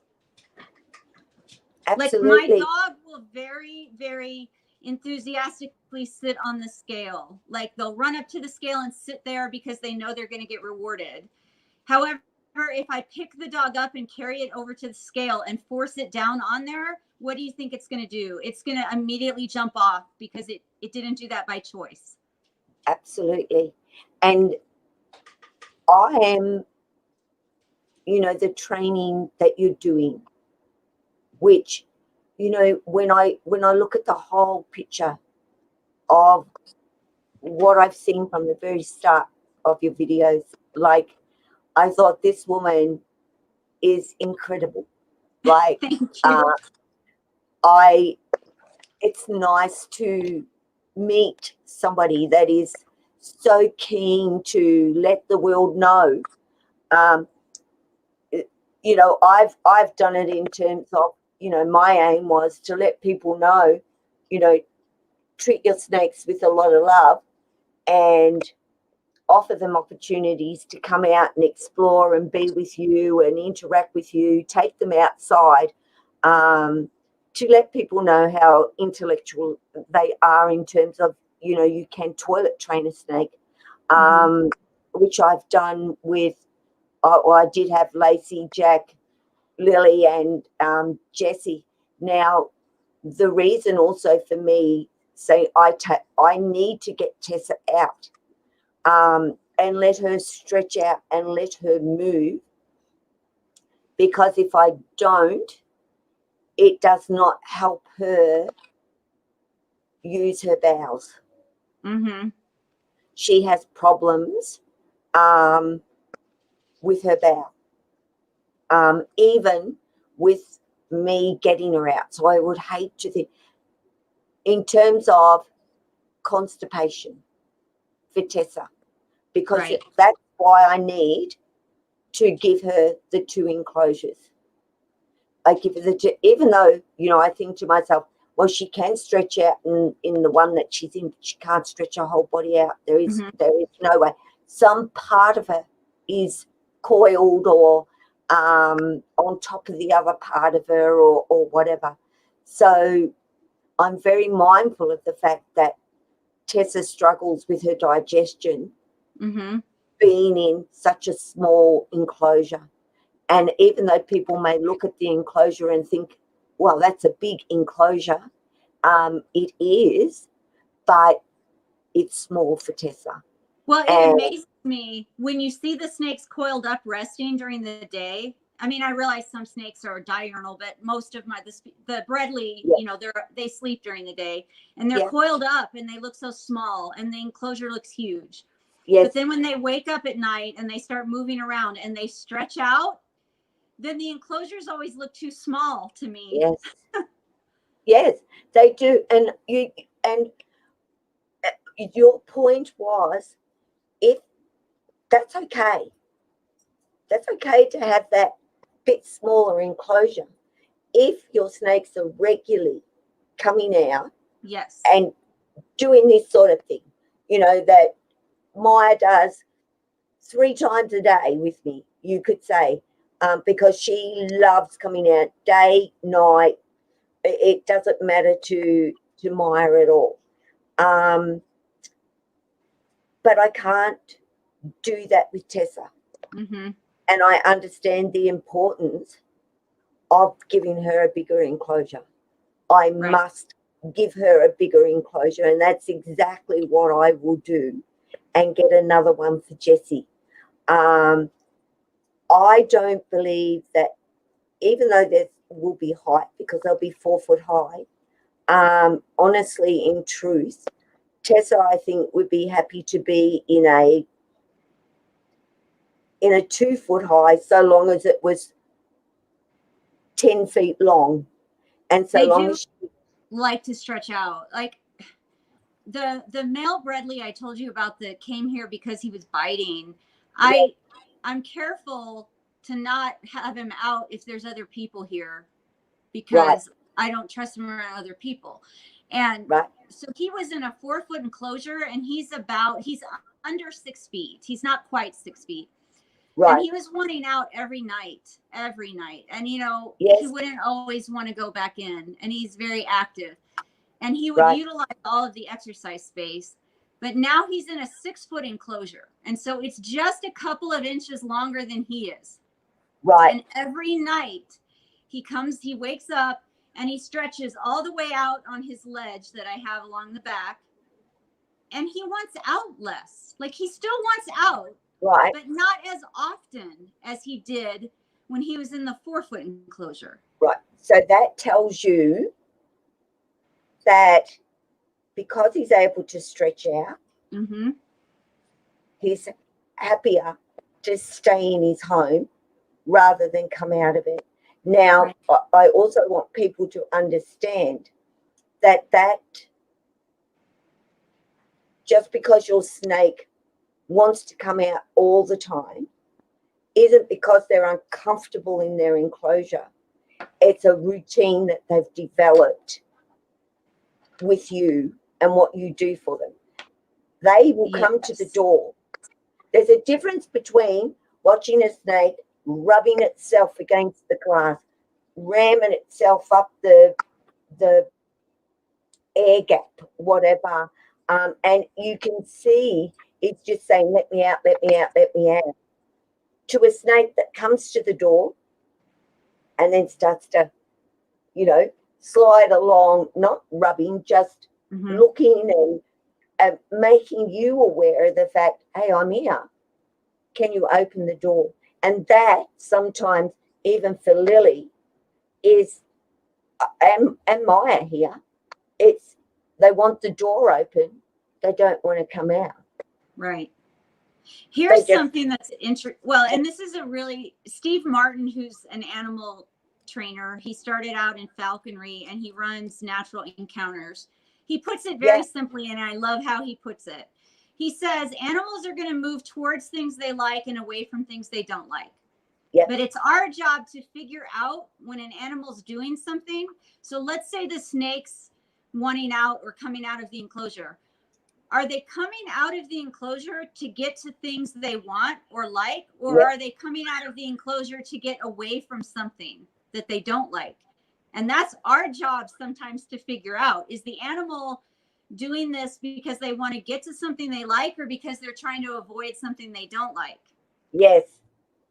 And this is why I think for people starting out, and then I'll come back to the double screen. Was moving Maya. How difficult it is for people just starting out to know all of this and understand all of this. I can only imagine, like, I know I was overwhelmed.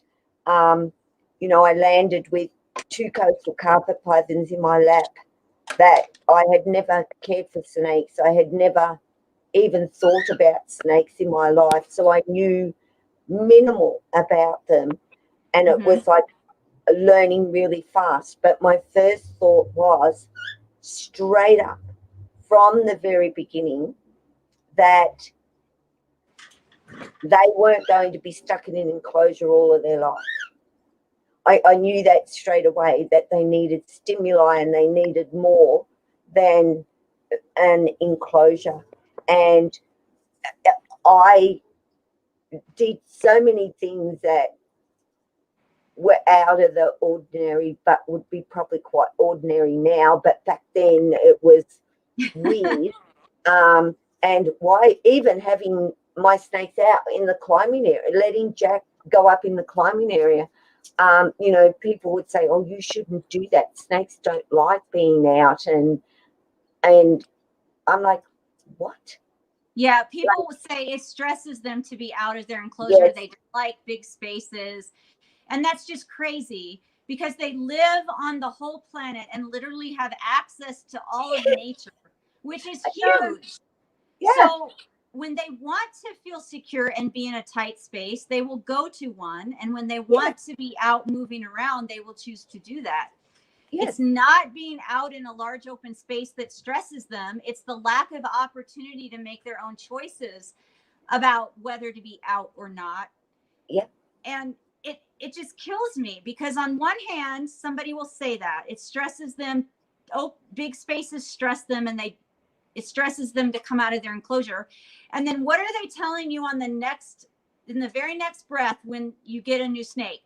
They're escape artists, and you need to make sure that you have a secure enclosure.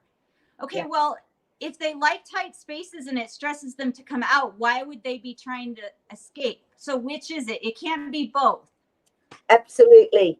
And I awoke today and I'm sitting here and something fell from off Maya's enclosure. And I thought to myself, what was that dropped?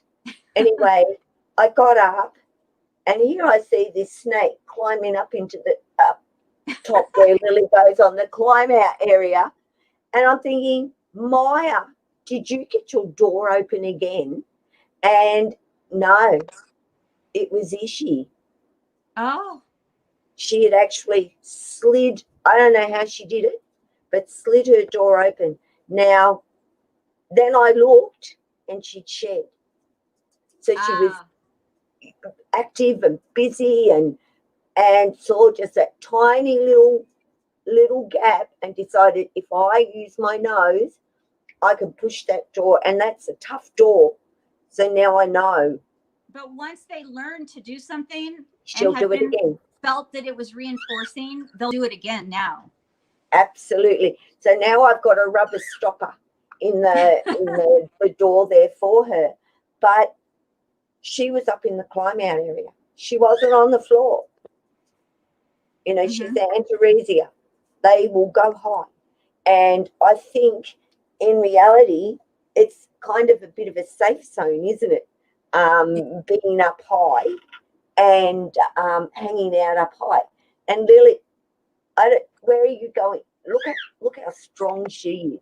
Like, honestly, she's a little Antaresia. And I tell you what, she's so strong at times because she's so determined that she wants to go somewhere. But Lily, sometimes she comes out and she'll explore and go all the way over to the other lounge room, come all the way back over this way.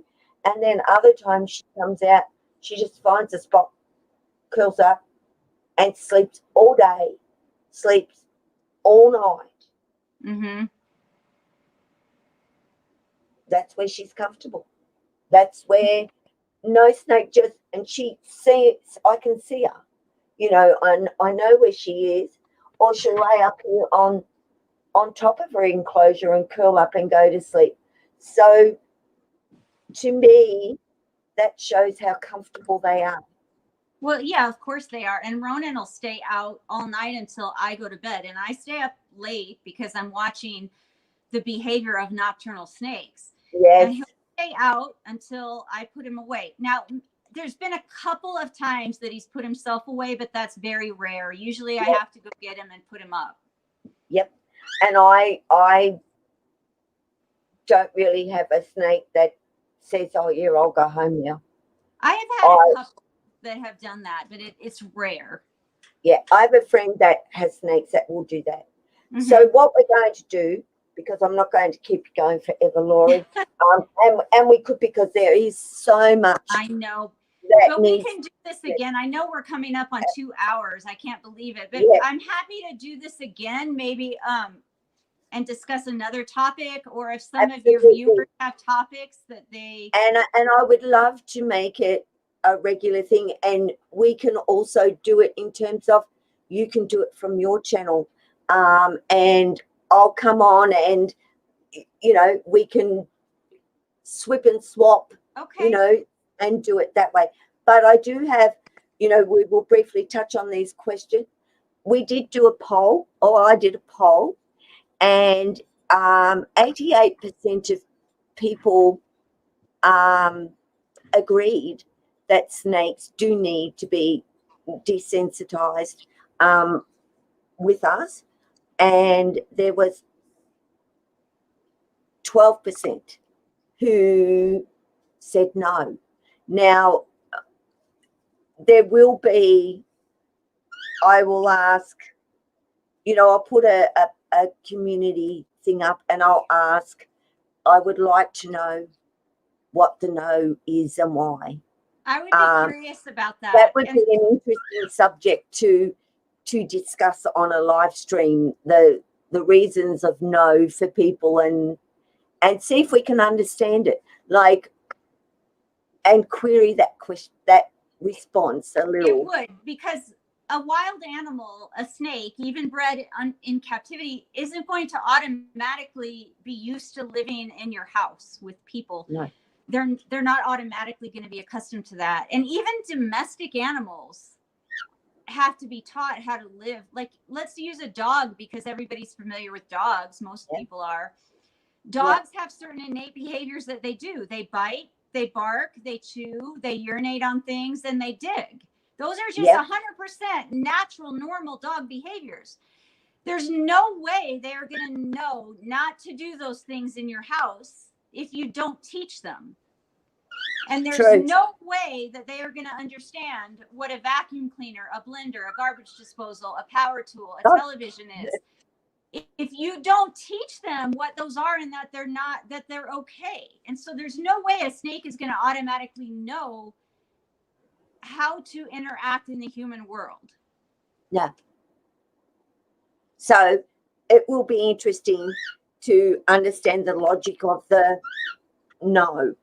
That's like you said, you're interested to find out that as well. Now, I have a question which I answered on the community tab, but I'm asking you. Zach Kaplan wants to know, how old is your oldest snake? My oldest snake? Okay. I don't know that. So Hank, which was the coastal carpet python that died from cancer, was 10 years old. We have a children's python that's 10 years old. Right. But I have 2 adult carpet pythons that are our largest snakes, and we're like their 5th or 6th home. So they have been through a lot of homes, and we're like the 5th or 6th place that they've lived. And they're adults, and they're quite big around, and they're about 6 feet long, a little bit over 6 feet long. They're Morelia spilota, but I don't know what subspecies. I don't know how old they are. They laid a clutch of eggs here that I wasn't expecting, and I know that they laid a clutch of eggs with where they were previously. So they're much older. Rather than younger. I don't have any idea how old they are, but the oldest snake that we have that I know of, like that I know an exact age, is 10 or 11 years old. Wow. Okay. Now Keegan asked, and I'm gathering his info to me if he's still here. Hi, Nirvana Rose. Love both of you. Thanks for what you do. Have a baby spotted python, and I think his life is better thanks to you guys. Thank you, Nirvana Rose. That's lovely. And a spotted python, well, that's exactly what I've got in my hand right now. And Maya is six years old, nearly 7 years old, I believe. She's just been one cruisy, incredible snake to have. So you're going to love your spotted python. Now, Keegan L, he wanted to talk a little bit about, can we talk about your carpets, individual, this is a big question though, individual eating habits, what you feed them, and how often. Now, just me, briefly, and I know it can be a long thing, but it's briefly I'm going to put it. I've always believed in smaller feeders more often, rather than giving them one huge meal less often. But that's just my personal belief. Now that I have adult carpet pythons, the feeding changes a little bit. I still don't offer bigger feeders, but I let them go a little bit longer, because they are getting a jumbo rat or a large rat and a small rat or two small rats. I don't specifically go, oh, they've got to eat jumbo. These guys have got to eat large rats, because you cannot offer them 3 feeders in the same meal. They'll happily take 3 feeders in a meal. Mm-hmm. And people have said to me, you shouldn't do that. Like, you should just give them the 1 feeder. Why? They can digest those smaller feeders much better than what they're going to digest that bigger feeder. So it's better on their digestion system. Now, if they go into a chicken coop and there's only baby chicks hanging around, you think they're going to eat 1 baby chick? Mm-mm. Or are they going to try and swallow 5 of them and then fill their belly and go, right, 5 is enough for me, and then they'll leave 3, 4 running around? They won't eat all, or maybe they might eat the whole lot if they're a wild one. But, yeah, just smaller feeders more often. And also babies. You know, I don't like to see young hatchlings go any longer than 5 days on that smaller feeder. But I like them to be fed every 5 days for about 6 months, and then start stretching it out to a week, and then going up a size. And it's so hard to explain to people because they're not here, but that's a rough rundown of how I've chosen to feed my snakes until they've got to about 3 years of age, and they have their growth spurt generally over that year, and then I slow them down a bit, and especially the ones that eat all year round. And Jessie and Tessa never miss a meal. They don't slow down. My others will slow down, like Maya. Every 3 weeks, and she has 2 small weaners. The last feed she had was 1 mouse, and she didn't want any more. She curled up, and so you can go by them as well. So how do you do it, Lori? What's your belief in? I just produced 2 videos, part 1 and part 2, on behavior-based feeding, and it really outlines how I feed. So I would say watch those 2 videos, but just real briefly, I feed based on how the snake's behaving, along with a lot of factors like their age, how much exercise they've gotten, have they eliminated, what was the size of their last meal. So I went over all of this in those 2 videos, part 1 and 2, and I showed some examples of what I'm talking about as far as the behavior I look like when I know it's time to feed them. I do feed them a variety of different items if they'll take it: quail, chicks, rats, mice, and fish. Reptilinks occasionally, whatever they'll eat, just to give them some variety in their diet. And I also vary the size. So I might feed 2 or 3 small mice one feeding, especially if I'm training. And I did check with our veterinarian about this, because I want to get as many training repetitions in during one session as I can. And I don't feed more often to get more training sessions in, but during one training session, which is timed around their regular feeding, the more repetitions I can do, the better. So if I feed, 3 small feeders instead of 1 large one, I can get more training repetitions. And then our veterinarian said that is just fine, as long as we're not like feeding them every day to train, but feeding a few small feeders in their normal feeding, at their normal feeding time, is fine. But if I'm not training and I'm in a hurry, then I might just feed 1 larger item. And I do vary it a lot with the animals that are younger and growing, which have a lot of juveniles. So if I notice a growth spurt, I'll feed them a larger item or 2 items instead of 1 or something. And I'll maybe feed them more often. Like if I think they're going through a growth spurt, like TC, sometimes he goes 3 weeks without eating. But if If I notice he's growing and he seems really like he's acting hungry, maybe after 10 days I feed him. So it just depends. And I went over all that in those videos. Yeah, I did watch that video. And, you know, I can keep on repeating myself, and I know I am, by saying, you know, they're individuals. So that's what you have to base what you do with them on. People that have, this is my feeding day, and they feed all their snakes. And there's, you know, say they've got 15 snakes, which, and 3 don't feed. Those, well, maybe even more snakes, you know, they got 50 snakes and 5 don't feed. So those snakes don't get fed again until it's the day the other snakes get fed again. That is so wrong, because that snake may not have been hungry on that day, but you offer a week later. Right. And they are. But no, you're leaving it 3 weeks because that's your feeding routine.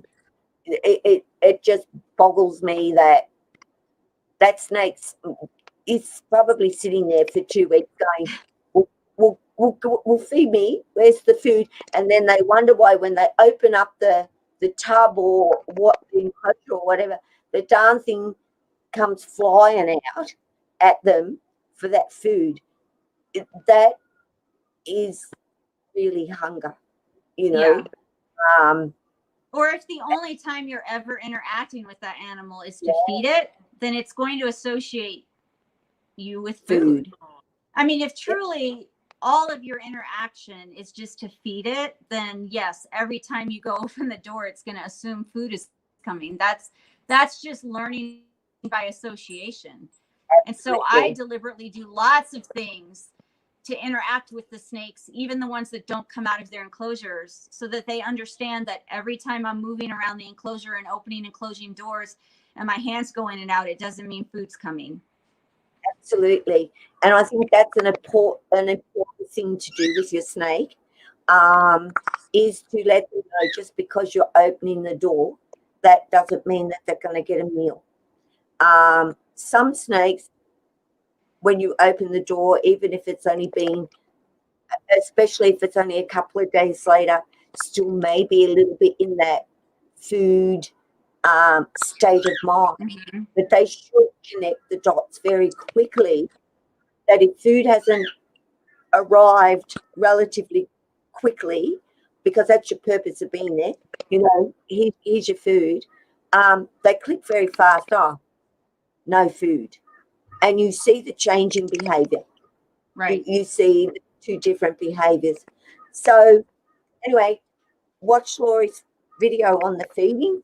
Please do that, because but every time I try and explain to somebody, I do my best. I have somebody send me this via messenger and ask me how I feed my snakes from a yearling to an adult. And my response must have been a chapter in a book, you know, because I wanted to tell it right. Anyway, he kind of sent back, he said, thank you so much. I know now, you know. So, you know, we do this certainly on YouTube to try and help others.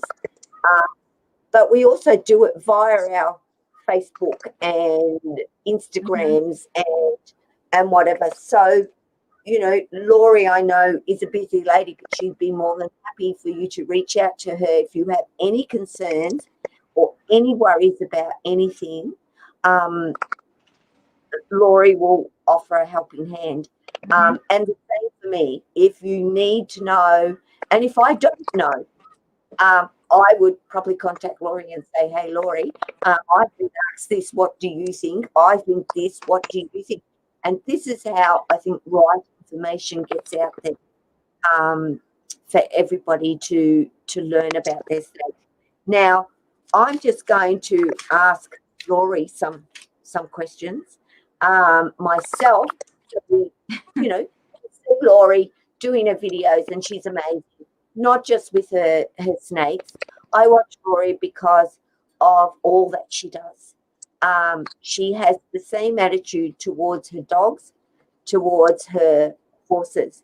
And I have had a horse myself and had one for several years, and brought him up from a colt, and he was like a puppy dog.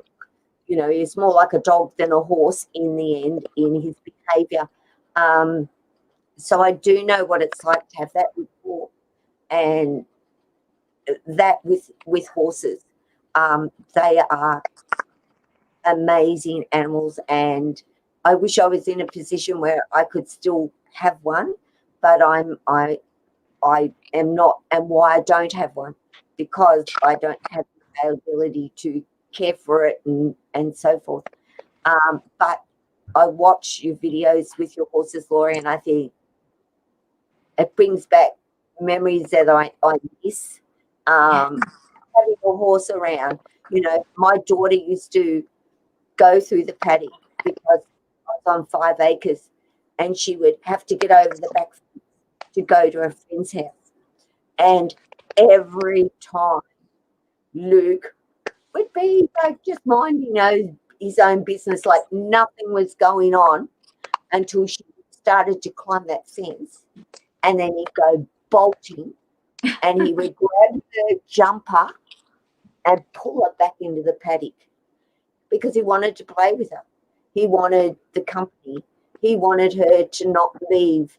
And I'd have to go down there and play with, talk to him and pat him and whatever, so she could get over the fence, get to her friend's house.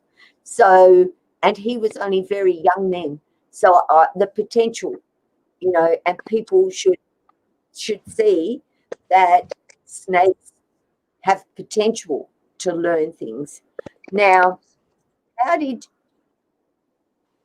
I'm guessing, it's a stupid question in really, but I know, but how did you decide that you were going to have snakes? What pushed you to say to yourself, well, you've got 90. So what was the major point that headed you in that road?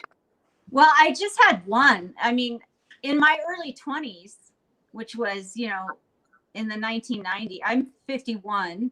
So I had one snake, and how I got it is I was working as a veterinary assistant at an emergency hospital, and the Humane Society, our local animal control, brought in a snake that someone had abandoned, and they wanted us to check it out. And, they basically, I held the snake all night until they came to pick it up the next morning, and they said, well, you can keep it if you want it. And I said, okay. And so that was my first snake, and I really enjoyed it. And then when I retired from my full-time job with the city, I had told my husband I'd like to get snakes again. I'll have time. I'll be home. I'll be working from home full-time with the animals. And so when I was getting my zookeeping degree, I had the opportunity to work with several species of snakes in the herpetology lab. That was my favorite course that I took besides behavior and training. And I fell in love with the carpet pythons that were there. And so I got 4 of my own. And then, I got another one. I got a jungle carpet python, and she's the one that I actually started training because she came with some behavioral challenges. And then I saw that there was such a huge void in the snake community of people doing anything to do with training and behavior that I decided now that I was doing animals full time versus focusing full time on dogs and horses, that I would focus full time on snakes because there was a need for it. And that's when I started adding more so that I could add them to behavior studies, and I would have more training subjects. And that's how I've ended up with so many. I mean, a few of the species we have, I would not have chosen to get myself if they were just personal pets, personal animals. Yes. But I have them here just because they're so prevalent as pets, that I feel like to do a good service to people who are asking me training and behavior questions, that I need to be familiar with these species. And so I have two king snakes, or two California king snakes and a gray banded king snake. I have a hognose snake. I have two royal pythons.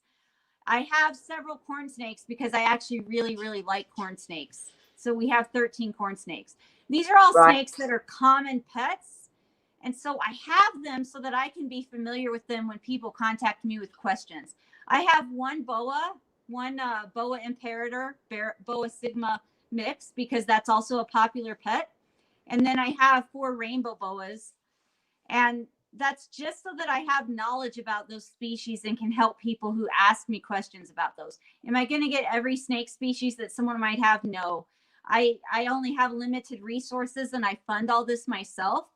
Wow. I do run a nonprofit animal sanctuary, but the sanctuary doesn't fund my snake work. That is funded by me personally.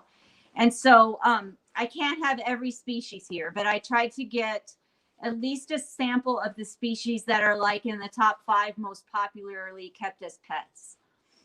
Wow, I truly admire you, Lori, with 90 snakes to care for. And that is on you.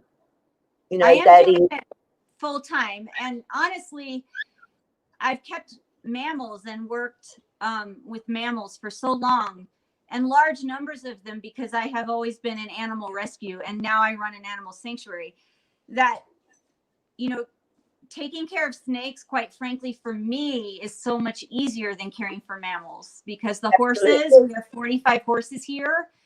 They have to be fed 2 to 4 times a day. Their pens have to be cleaned. They have to have fresh water. It's very labor intensive. And so when I have to feed the snake every couple of weeks and spot clean their enclosure once a week or 2, it's really, to me, it's not that much work, but I'm comparing it to intensive labor that's involved with mammal keeping. I agree. You know, my rats, for example, like constant. You know, I've been able to sit here for, you know, whatever, but if I'm not sitting, I'm doing with the rats, not my snakes. You know, my snakes are chilled and sleeping and whatever, but my rats are at the door, like, open the door and let me come out and play, and they're fast, and I've got to be on the ball and whatever. You know, my dog gets breakfast, my dog gets tea. My cats get biscuits during the day. I check their water. I fill their water. I make sure their kitty litter's clean. I let them in. I let them out. I throw ball. Mammals, yes. You know, a snake, you fill their water bowl. You know it's full and it's fine. You can leave them for a few days. Right. And you know that they're... The biggest burden for me for having that many is just financial, not for the food or the cost of the animal, but because I will not keep them in racks or tubs, and I keep them in environmentally stimulating habitats that are the proper size for them, that I invest a lot in that. And once it's done, then it's done. I mean, I don't have to keep investing in that, but that's the biggest part of it. And that's a huge, that's huge financially. Mm-hmm. Being able to keep 90 snakes in enclosures. In enclosures, and not many people. Well, I don't know of anybody or one person I have met that has, but not 90 snakes. I'm talking maybe 35, which I thought was plenty to keep in enclosures, and that's massive. But when I hear 90 snakes being kept in enclosures, and so if somebody has, like me, 10, why can't you have them in enclosures? If Lori can do 90 and set them up in enclosures, there is no excuse for anybody to not be able to do it for 10 or 5 or 15 or 20. And if you can't, don't do it. And, you know, the terrarium channel, he keeps a large number of snakes and other reptiles, and they're all in very enriched enclosures. So you could also check that out if you want to see what another large collection looks like, or a large family of reptiles. I don't like to call it a collection because they're family, but he keeps a large number in some bioactive setups, but all of them are at least in naturalistic enclosures. And that's the terrarium channel. And he's from the Netherlands. And so he does a really great job maintaining a large number in enriched environments. Yeah. And, you know, for me,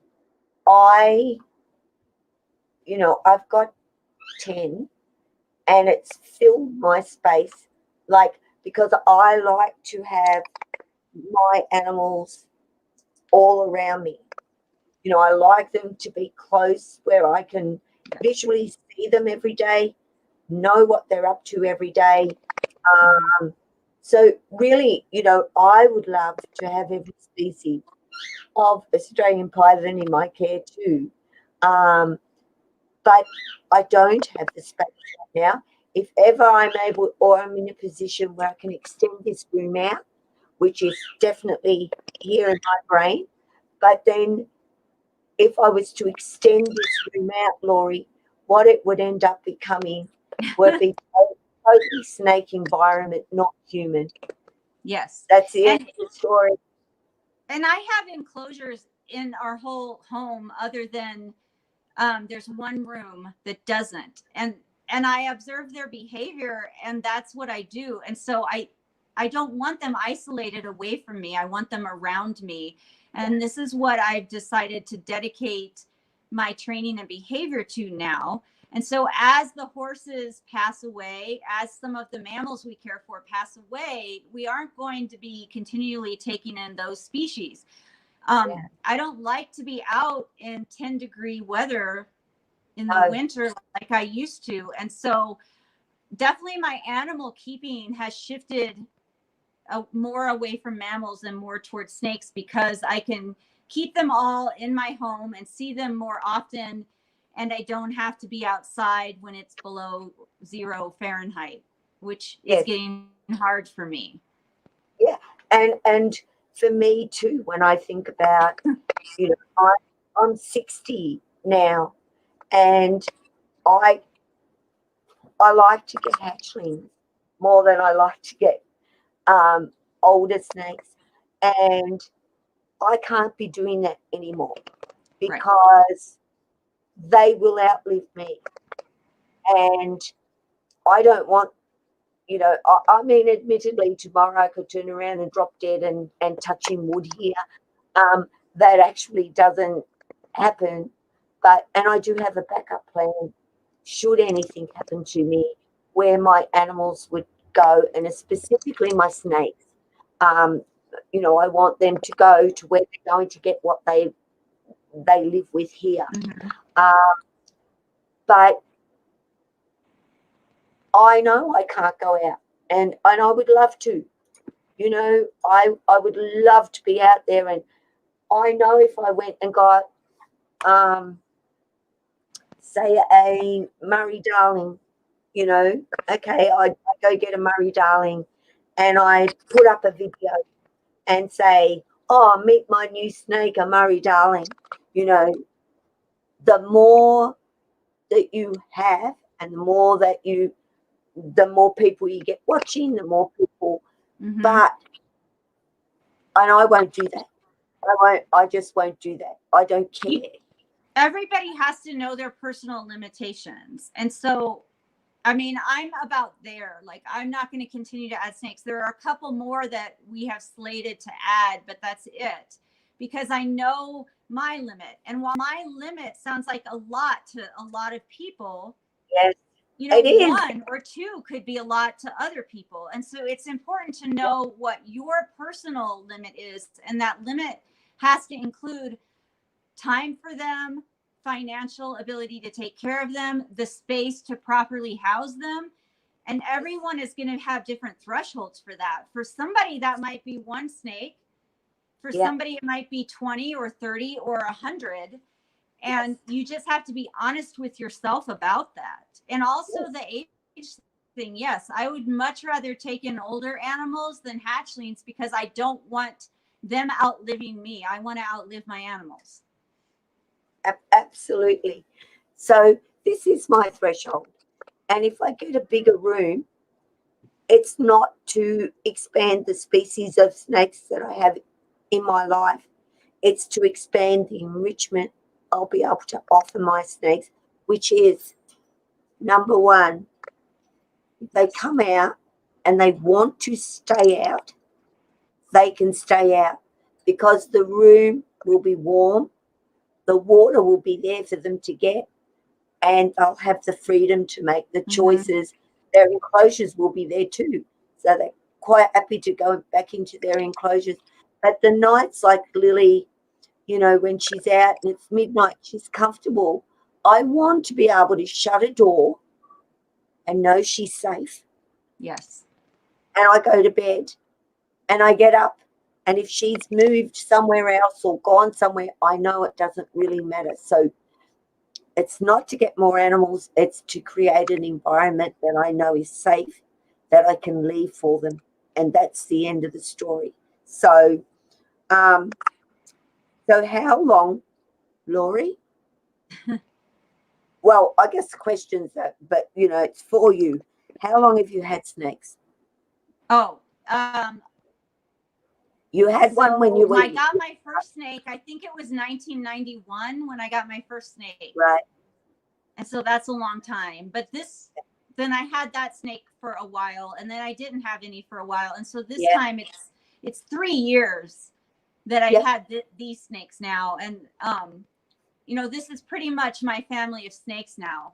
And again, there's a couple that I already know are probably coming from specific people, but other than that, this is where we're at.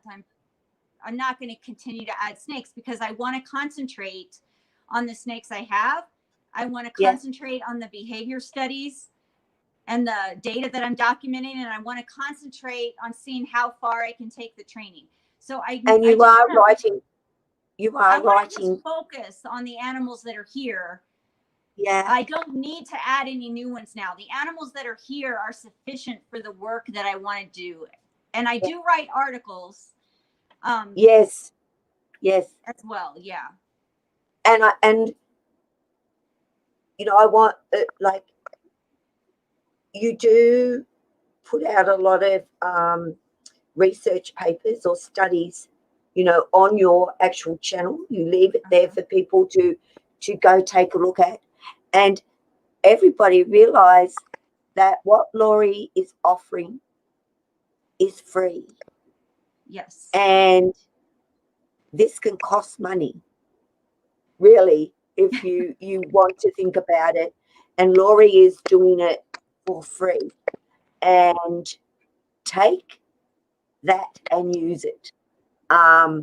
Because it does, and I know a lot of people out there do not believe in what we see and what we do. But I believe that is because if they do, then they have to change how they're doing things. And people a lot of the time don't want to change. And I'm okay with that. But I'd be more happy if they said to me, you know, you're right, but I just can't do that. Rather than hearing, no, they're just instinctual things that so long as you feed them and all the rest of it, they're happy. My fight is to say to those people, no, you're wrong. Well, and that's not supported by science, and that's not supported by data. And that's why all of the information I put out, I put references for, because there are the fields of behavior science and learning theory and neurology. And these fields have studied reptiles and snakes. It's not like we're just doing it now. And there is data out there to support what we are doing. And behavior science explains why we see what we see with our snakes. And so Yes. I want people to be able to go and look that up for themselves. Don't just take my word for it. These things are supported by science. And Yeah. I And put you out so did many videos so that you can see. If somebody says, well, a snake can't be trained, all you Yeah. have to do is watch almost any of my videos and you'll see trained Absolutely. behaviors. Watch some of the keeper talks at zoos and you will see trained behaviors from reptiles. And so all somebody has to do is watch with their own eyes or read with their own eyes. If something is my opinion or I'm just guessing or speculating, I'll say that. I'll say, well, this is just my opinion or this is just speculation, but I think this. Otherwise, I try to cite all the sources that support the training work and the behavior work that I'm doing. Yeah, absolutely. And you did a video, and I highly recommend that everybody watches. Oh, there's quite a few that I really wish people would go and watch. But the one that you did on what snakes can actually hear, Oh, yeah. that was incredible. I put that everywhere. Like every social media, spoke about it to people, said, please go take a look at this. Because, I know for years I live with people saying, why do you talk to your snake? It's deaf. And I kept saying, but they're not, because why does Jack turn his head when I call his name? And I did a video to prove that there was no camera angle or camera, I did this and then that to get what I wanted. This was just off the cuff. Called Jack, he was fast asleep in his enclosure. Fast asleep. And he was coiled up on the shelf that Tessa now loves to sleep on, actually. She's got Jack's enclosure. And his head was down in his coil. He was just fast asleep. So I sat there, and I was probably, I don't know, 2 foot away from him. And I hadn't opened the door. The doors were closed of the enclosure. And I said, Jack. And there was nothing. And I went, Jack. And then I waited. And next minute, the head comes up and he looked straight at me. And I said, that's because he heard me. And I think they understand, they may not understand the word, but they understand the sound. It must have the same sound when you've said that word so often to them, like stop. Mm-hmm. I often say stop, and maybe it's the hand and the word together. They know what that action means, and they'll just stop from climbing onto something, and they'll happily turn around and go back the other way. But anyway, that was part of a Serpente Sunday video. So that hearing thing was part of a larger video. And I actually might excerpt that and just put it out by itself. Yeah. Oh, hi, James, Peter. Well, it's Lorga. I call him Lorga. It's really great to see you and appreciate, you've been here, because I know it must be getting late over your side. Although Laurie's up all night, most nights. Like I've been on call with Laurie, and it's been like 3 o'clock in the morning from memory, because we have so much to talk about. It's, now, I asked you those 2 questions before, so I won't ask them again. Well, you've answered snake training and why, quite clearly as a part of what you're studying. I watched your corn snake, I believe.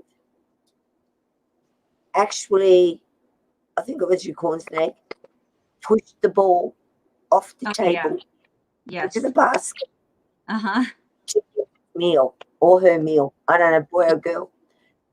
And I was blown away. I was like, you are kidding me. You actually can get a snake to understand I have to knock this ball off the table before I get a meal. That was one of the harder, more difficult behaviors I've taught one of the snakes to do.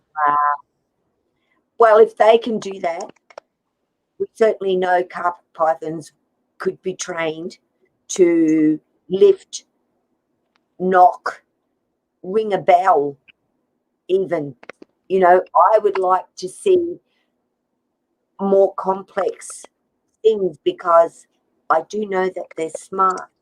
And would they be capable of knocking a bell, a hanging bell or something? They can. There's a published study on wild Burmese pythons that were caught and taught to push a button, but only when it was lighted up, in order to open a door that would release food to them. Wow. Yeah, so that's a published study. I think I have it linked on my blog and on some of my training videos.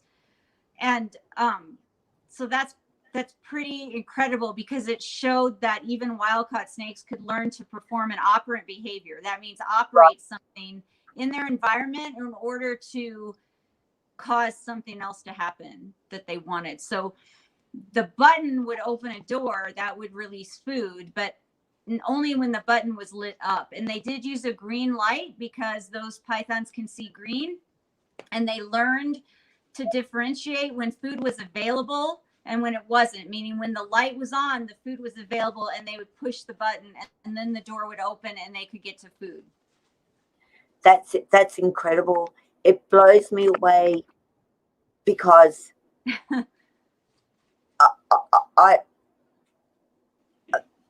I understand it, and I know that they're obviously capable of doing it. I want the world to know this. That's pretty much how I want all those people that fear snakes, as well, to have a better understanding of them, so that they learn not to fear, because they have an understanding of it. And a lot of people who watch my channel, Lori, don't have snakes. Really? They don't have snakes in their life, but they love seeing what my snakes do.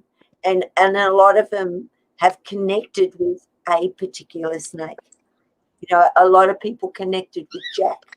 A lot of people have connected with Lily because they've watched her over the years and her antics and the things that she does. And they know it so well.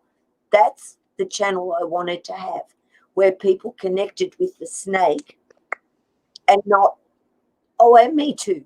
You have to connect with the person in front of the camera, which to me I thought was harder than anybody connecting. Connect to my snakes. That's who I really want you to learn about. And that's what I love about doing my videos is people, I did a video and showed Jack back then, what were my first sort of experience, and Lacey. And a lot of people were so glad to see Jack's face, that because was sad. I saw that video and it made me feel sad. Yeah, and people missing. He was the one that I had pipettes. I've got pipettes and I still got them because I can't give them up. And he would drink out of the pipette. Like, he would come over and he would literally suck the water out of this. And I'd have a glass of water here and the pipette, and I'd fill it. And I'd give him another one. And I'd give him another one. And I don't think this guy ever drank out of a water bottle because he expected me to give it to him out of the pipette all the time. Little things, little memories you have, and special things that you had with them as individuals, just like you do with your cats and your dogs. That's what it is. I did mention your rough scale because you are finding out that your little one, especially Sangha. I can't say the name, but Sangri. Oh, Sangral. That's it. Sangral. He has turned out to be quite a smart little fellow. Yes. And learning really fast. And I watched your video with him. Are you doing a training session with him? Actually, it was. And I just saw him just do what it was that he was supposed to do. Yeah. And I that thought, was only like he'd done very few. He learned so quickly. It was only like his fourth or fifth time. Yeah. And I'm thinking to myself, my goodness, like he's only a baby. Yeah. Really? So what is he going to be like, and what is he going to be able to achieve as an adult? Mm-hmm. I think there'll be no limit on what he might be able to. I'm not saying any of the other snakes couldn't do it, but seeing his intellectual and his ability to want to learn so fast, man, work with him, like keep him going and Right. push him, keep pushing him, because I think he will do amazing things in his life. Okay, you spoke about all the other species that you have.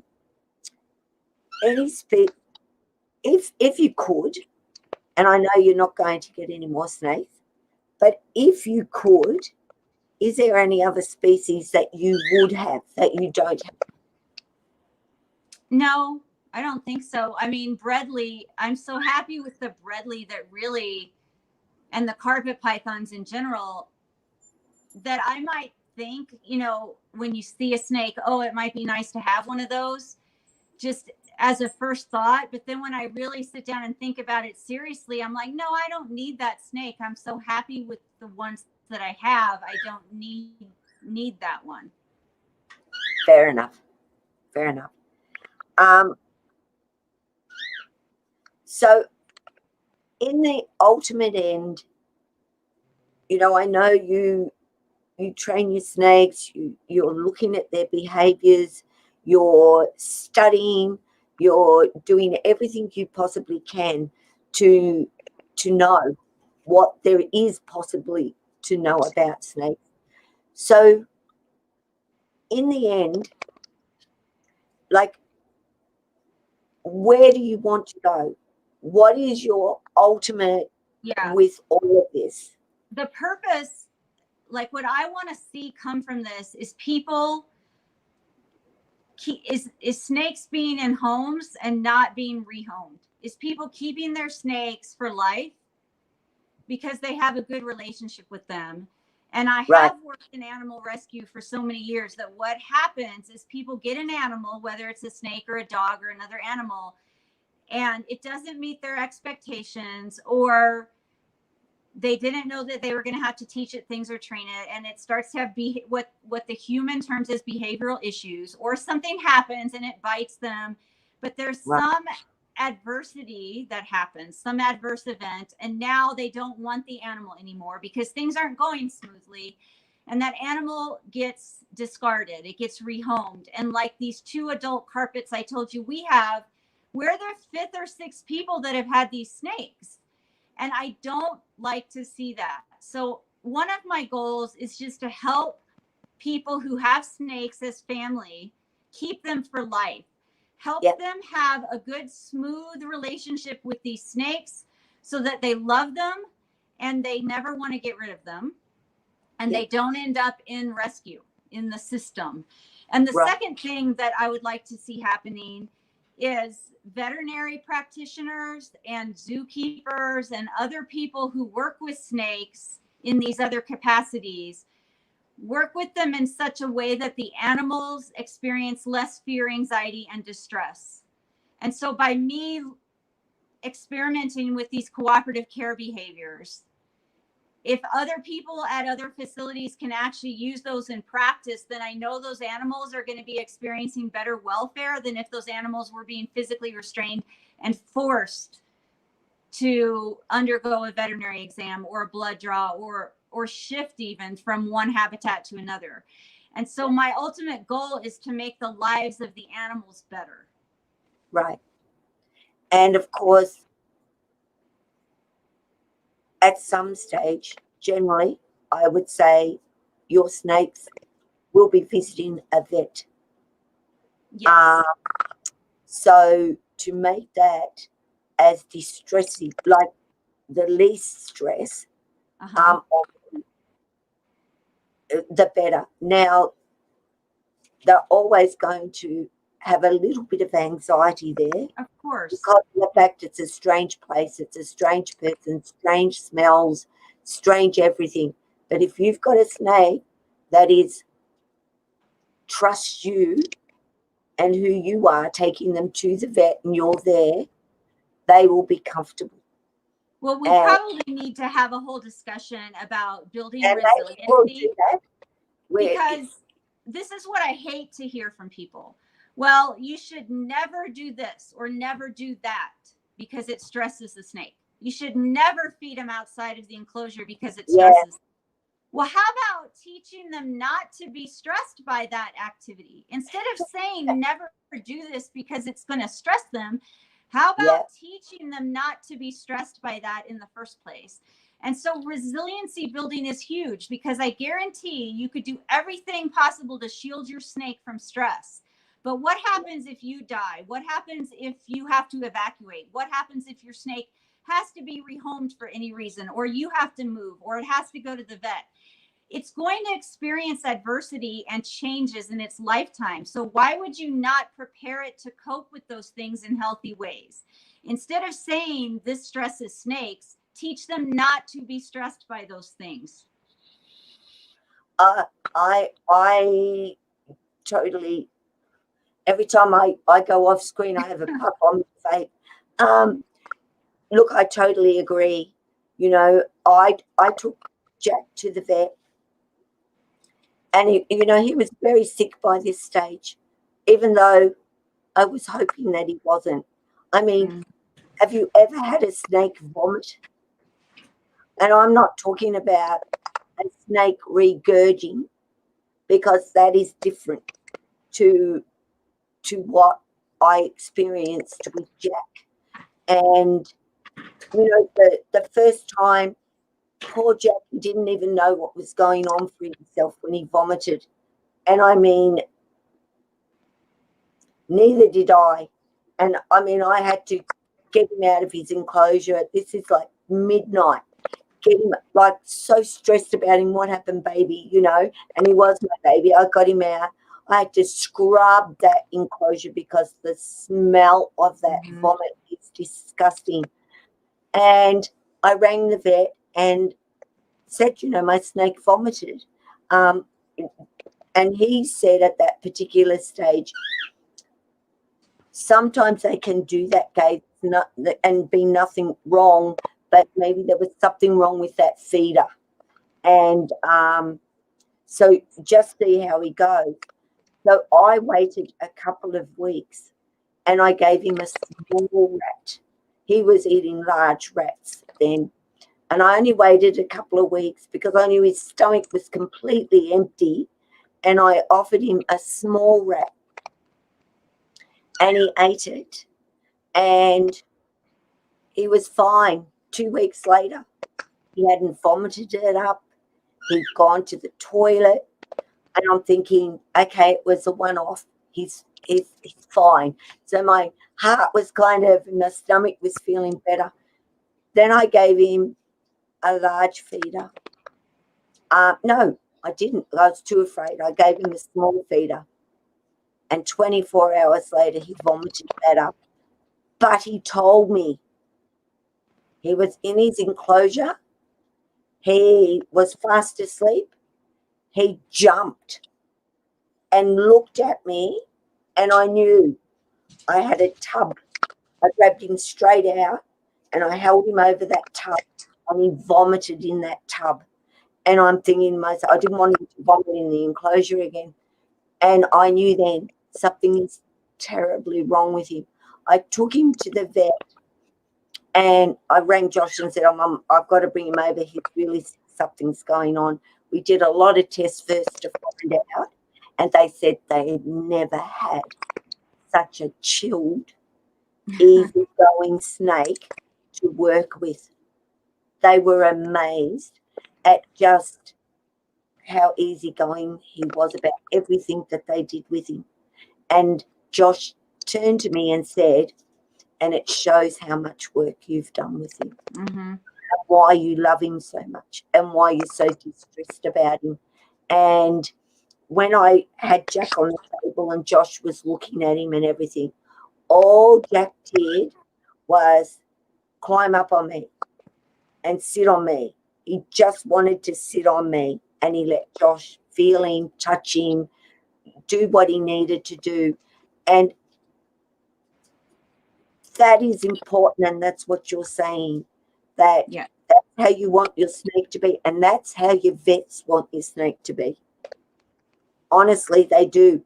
Josh said if every snake that came through my door had the behavior of Jack, it would make our life so much easier and better working with snakes. And he said, and we did things to Jack that most snakes we'd be bitten and they wouldn't allow. So, but the one thing that broke my heart a little bit, and I wished he hadn't have told me, but I wanted to know everything about anything, pictures of the surgery. I wanted to see what was going on in there. And what Jack looked like on the inside, which I realised he had a lot of fat, so get rid of that. They did. They took the fat out. They didn't leave the fat in for him. Or they left in a certain amount, but they took out a bit because he didn't need it. But he said he fought dying the whole time, Gay. Oh. He didn't want to die. And I'm like, oh. Anyway, I brought Jack home, and he's out in the garden with Lacey and also my diamond python seer. So they're here with me. I'm not moving from this house, so they're with me forever. But personal experience in taking your pets, Lacey was cruisy, Jack was cruisy, and Sia was cruisy. And I don't know. Do you have, so last year I added another trainer certification to the one I already had. It's called Fear-Free Professional Trainer. And the Fear-Free program is a program where veterinary practices and grooming practices and trainers can get certified in this fear-free program. And it's all geared towards using cooperative care behaviors when animals have to go to the vet or the groomer so that they experience less fear, anxiety, and distress. And the veterinary staff are trained in it. The grooming staff are trained in it. And then there are trainers like me who can work with people and their animals at home or at the vet to prepare their animals for those things. Do you have Fear-Free in Australia? Because the veterinary practice that I take our snakes to, it's a Fear-Free certified practice. I don't think anything like that has even been thought of, Lori. And this is for all, like it's not just for snakes. It originated with cats and dogs. And then they added fear-free birds, and now they're developing a curriculum for horses. But it obviously the techniques apply to all species. I have not come across anything like that. I do know that on the basis of the vets that I've visited or have visited, certainly their techniques with animals have come to the better, you could say, but definitely not to that degree of fear-free. No. And I would really like that to actually be part of how it works here in Australia. I mean, most of the vets are very good, but you know, my dog Jed, for example, he'd kill the vet. I have to do the examination because they can't. Jed just will not let them anywhere near them. Wow. But my vet allows me to do the examination. Like, she'll have her thing on, I don't know what they call it, to listen to his heart. Oh, the stethoscope. That's it, stethoscope. I have to actually put the stethoscope on his heart for her to listen to because she can't put a hand near him. So I guess in a way, my vet is doing it as least stressful for Jed as she possibly can. And she comes to my house. I don't take Jed to her because I can't, because he's just that sort of a dog. But Wow. I've also got hold of a vet, but she is holistic. She's using holistic methods now with pets rather than conventional medicines. So I'm really interested to have her work with my snakes, my dogs and my cats, and see what she suggests for them to care for them better. I think she'll have some good ideas. Now I'll give the last. Thank you, Rudsell, for that super sticker. Much appreciated. Thank you. Thank you. Wadey, he's been hanging. I don't know if he's here still, but he was. Wadey said this to me. When telling people for the first time that you own reptiles, I generally see a change in their face and feel the need to reassure them that I'm normal. Is this just me? Do you two share any similar experiences? When you tell somebody, oh, I've got 90 snakes, what kind of, do you come across people that look at you and go, what is wrong with you? Or, I haven't really. I mean, people already think that I'm nuts just because we have so many animals here anyway. I mean, we have 45 horses, 14 dogs, 2 pigs, like 13 cats, a chicken, and then the snakes. And so, I don't even worry about it, and nor do I care. This is the way that I am, and the animals live here, you don't, and so you really don't have anything to say about it. And if you don't like snakes, then don't come to my house. I mean, I just a very, very, this is me, and this is my home, and this is our ranch, and so this is the way it is. If I come to your home, that's different. But if you're going to come here, then you accept this, or you're welcome not to come here. And right now, during the pandemic, I really don't have anyone here. Right, exactly. Well, it has impacted my life, having snakes.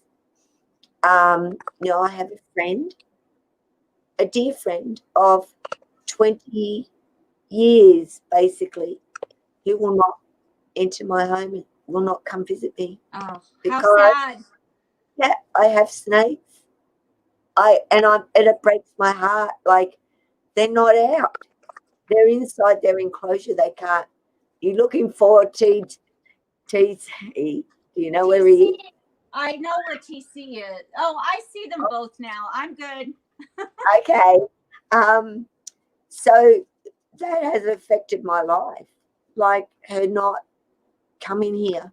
I do have a couple of friends that, like you, question my mentality of how do you consider. Thank you very much, Tammy. I really appreciate that. Somebody gives you a super sticker and you're like, wow, that is so nice, and it is really, really nice. I do that for people too. When I go into a live stream, I'll leave a small donation because I appreciate people taking the time to do things for me too, But yeah, I do get questioned. I get told off about it regularly because they don't understand. They just do not understand that people can love these creatures just because you don't, and you wouldn't even consider doing that. I can, and that's why I have the snakes that I have. And then I get told off that 10 are too many. Then I get told off that Tess is too big, and I should rehome her because she's not safe to have in my care. I don't want to hear that. I know that. I am well aware of that. And I will be always keeping that in mind And I know things can happen. I do know in a split second something can happen. I read Tessa very well. I know when she's in a good mood, and I know when she's not in a not so good mood. And when she's not in that not so good mood, I don't mess with her. Mm-hmm. I don't let her out. I don't bother with her. She's in a good mood. I know I've got no problem with Tessa. I know she's happy to come out, happy for me to take her outside.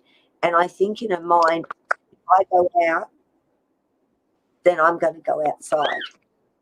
She can connect those dots because that's what I do with her all of the time.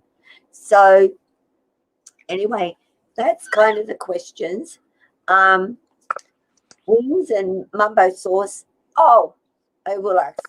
I said to Laura, I was going to ask her, what does she prefer, tea or coffee? Tea. Definitely Skirts? tea.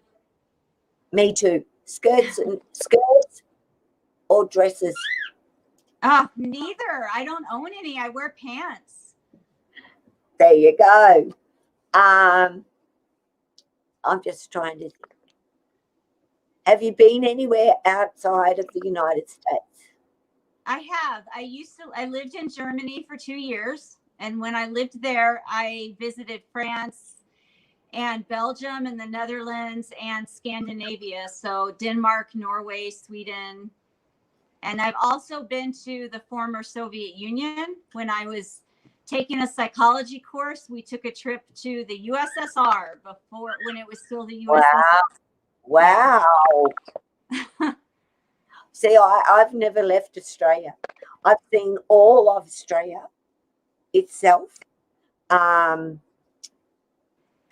Did up a 30-foot Bedford bus and went around Australia with 3 little kids in tow. And it was the best 12 months of my life was doing that. Well, Australia is so large. It's like visiting different countries, isn't it? I've never visited Australia. Yeah, well, one day you and your hubby. I mean, I know it's hard to get away from all the animals, as we've said. Uh-huh. That's always a diff that, by all means, you've got a place. If you want to hang out, you're welcome to do so. Now we will end because we've chatted and we've spoken about a lot, but I think it all relates to the subject that I have put up as my title. It all relates with each other, and it starts with that desensitizing your snake. So that's what you get. What Lori's got, a beautiful, calm Bredley that I would give anything to have in my life right now instead of my grumpy girl that I live with at times. But Lori, again, I really appreciate you doing this with me. And I think like we've mentioned, we will make a plan and do this again, and speak about in depth more about the subjects, the bits that we've brought up, that we really do need to go more in depth with. So please go and check out Lori's channel. You will learn. Trust me. I thought I'd seen it all, and I have seen a lot.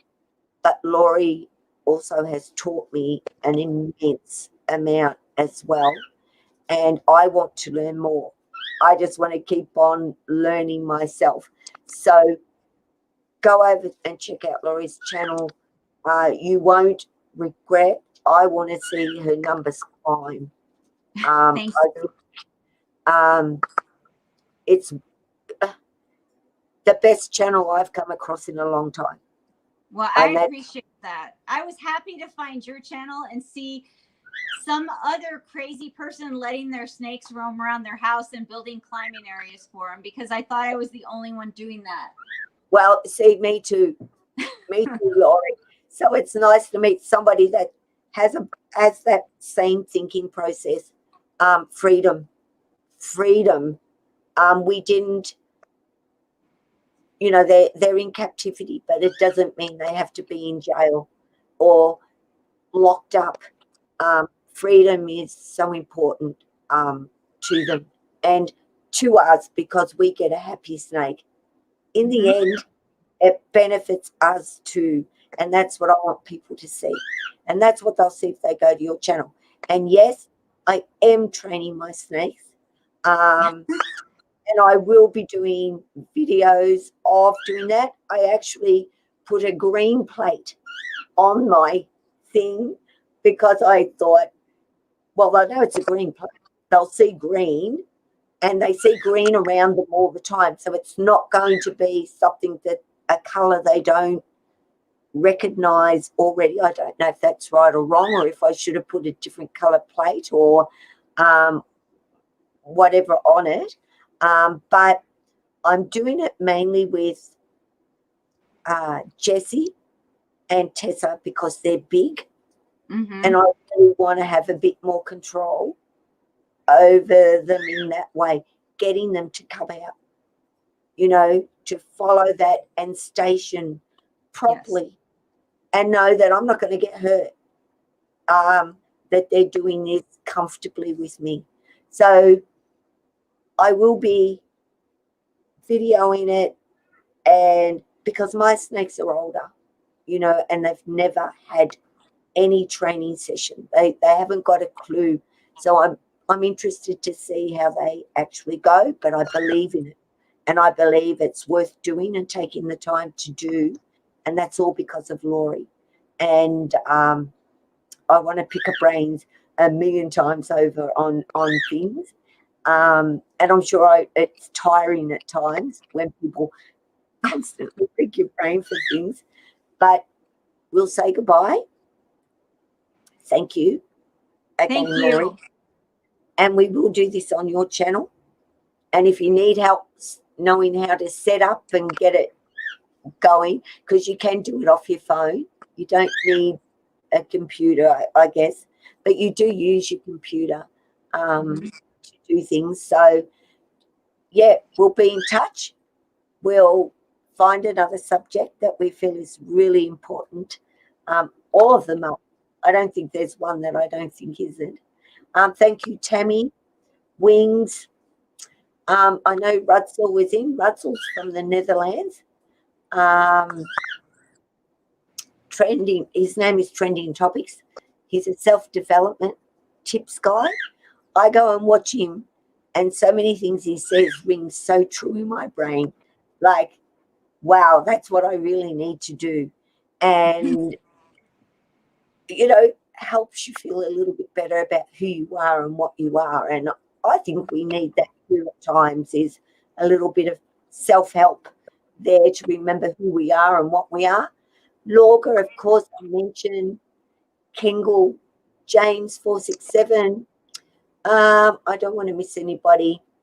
I can never say J or Jaeufm. I don't know if you can pronounce that as a name, but I do know this guy. Nirvana Rose was here. Carl from Juice My Randomness. He's over in the States now. He's been in America for years. I mean, England he was. And he met his partner who lived in the States. So Carl decided to come and live in the United States with his new partner. And the thing is that he's not done videos for so long. The last video he did was when he was moving out to America. And he finally did a video the other week. And he's still as crazy and nuts as he ever was. So it was really, really good to see him. Wadey, thank you so much for your question. Frank, PPG, Mr. Kaplan. Jimmy was here. And I didn't even see Jimmy, just says Metal Hammer Jimmy. And I'm sure you know Jimmy from your channel, Lori. He said, hi, Gabe and Lori. Sorry, Jimmy, didn't even see you coming because I was so focused on what we're talking about. Crystal from R5, Julie W made it. But of course, she says my timing sucks again, but I'm glad I caught it. Thanks, Julie, for coming in. I know it was a win time for you. Fitz family constrictors, they were here. Lots of people. So that was great to see. And they hung in too, Lori, like we've been for a long time, but people have been listening.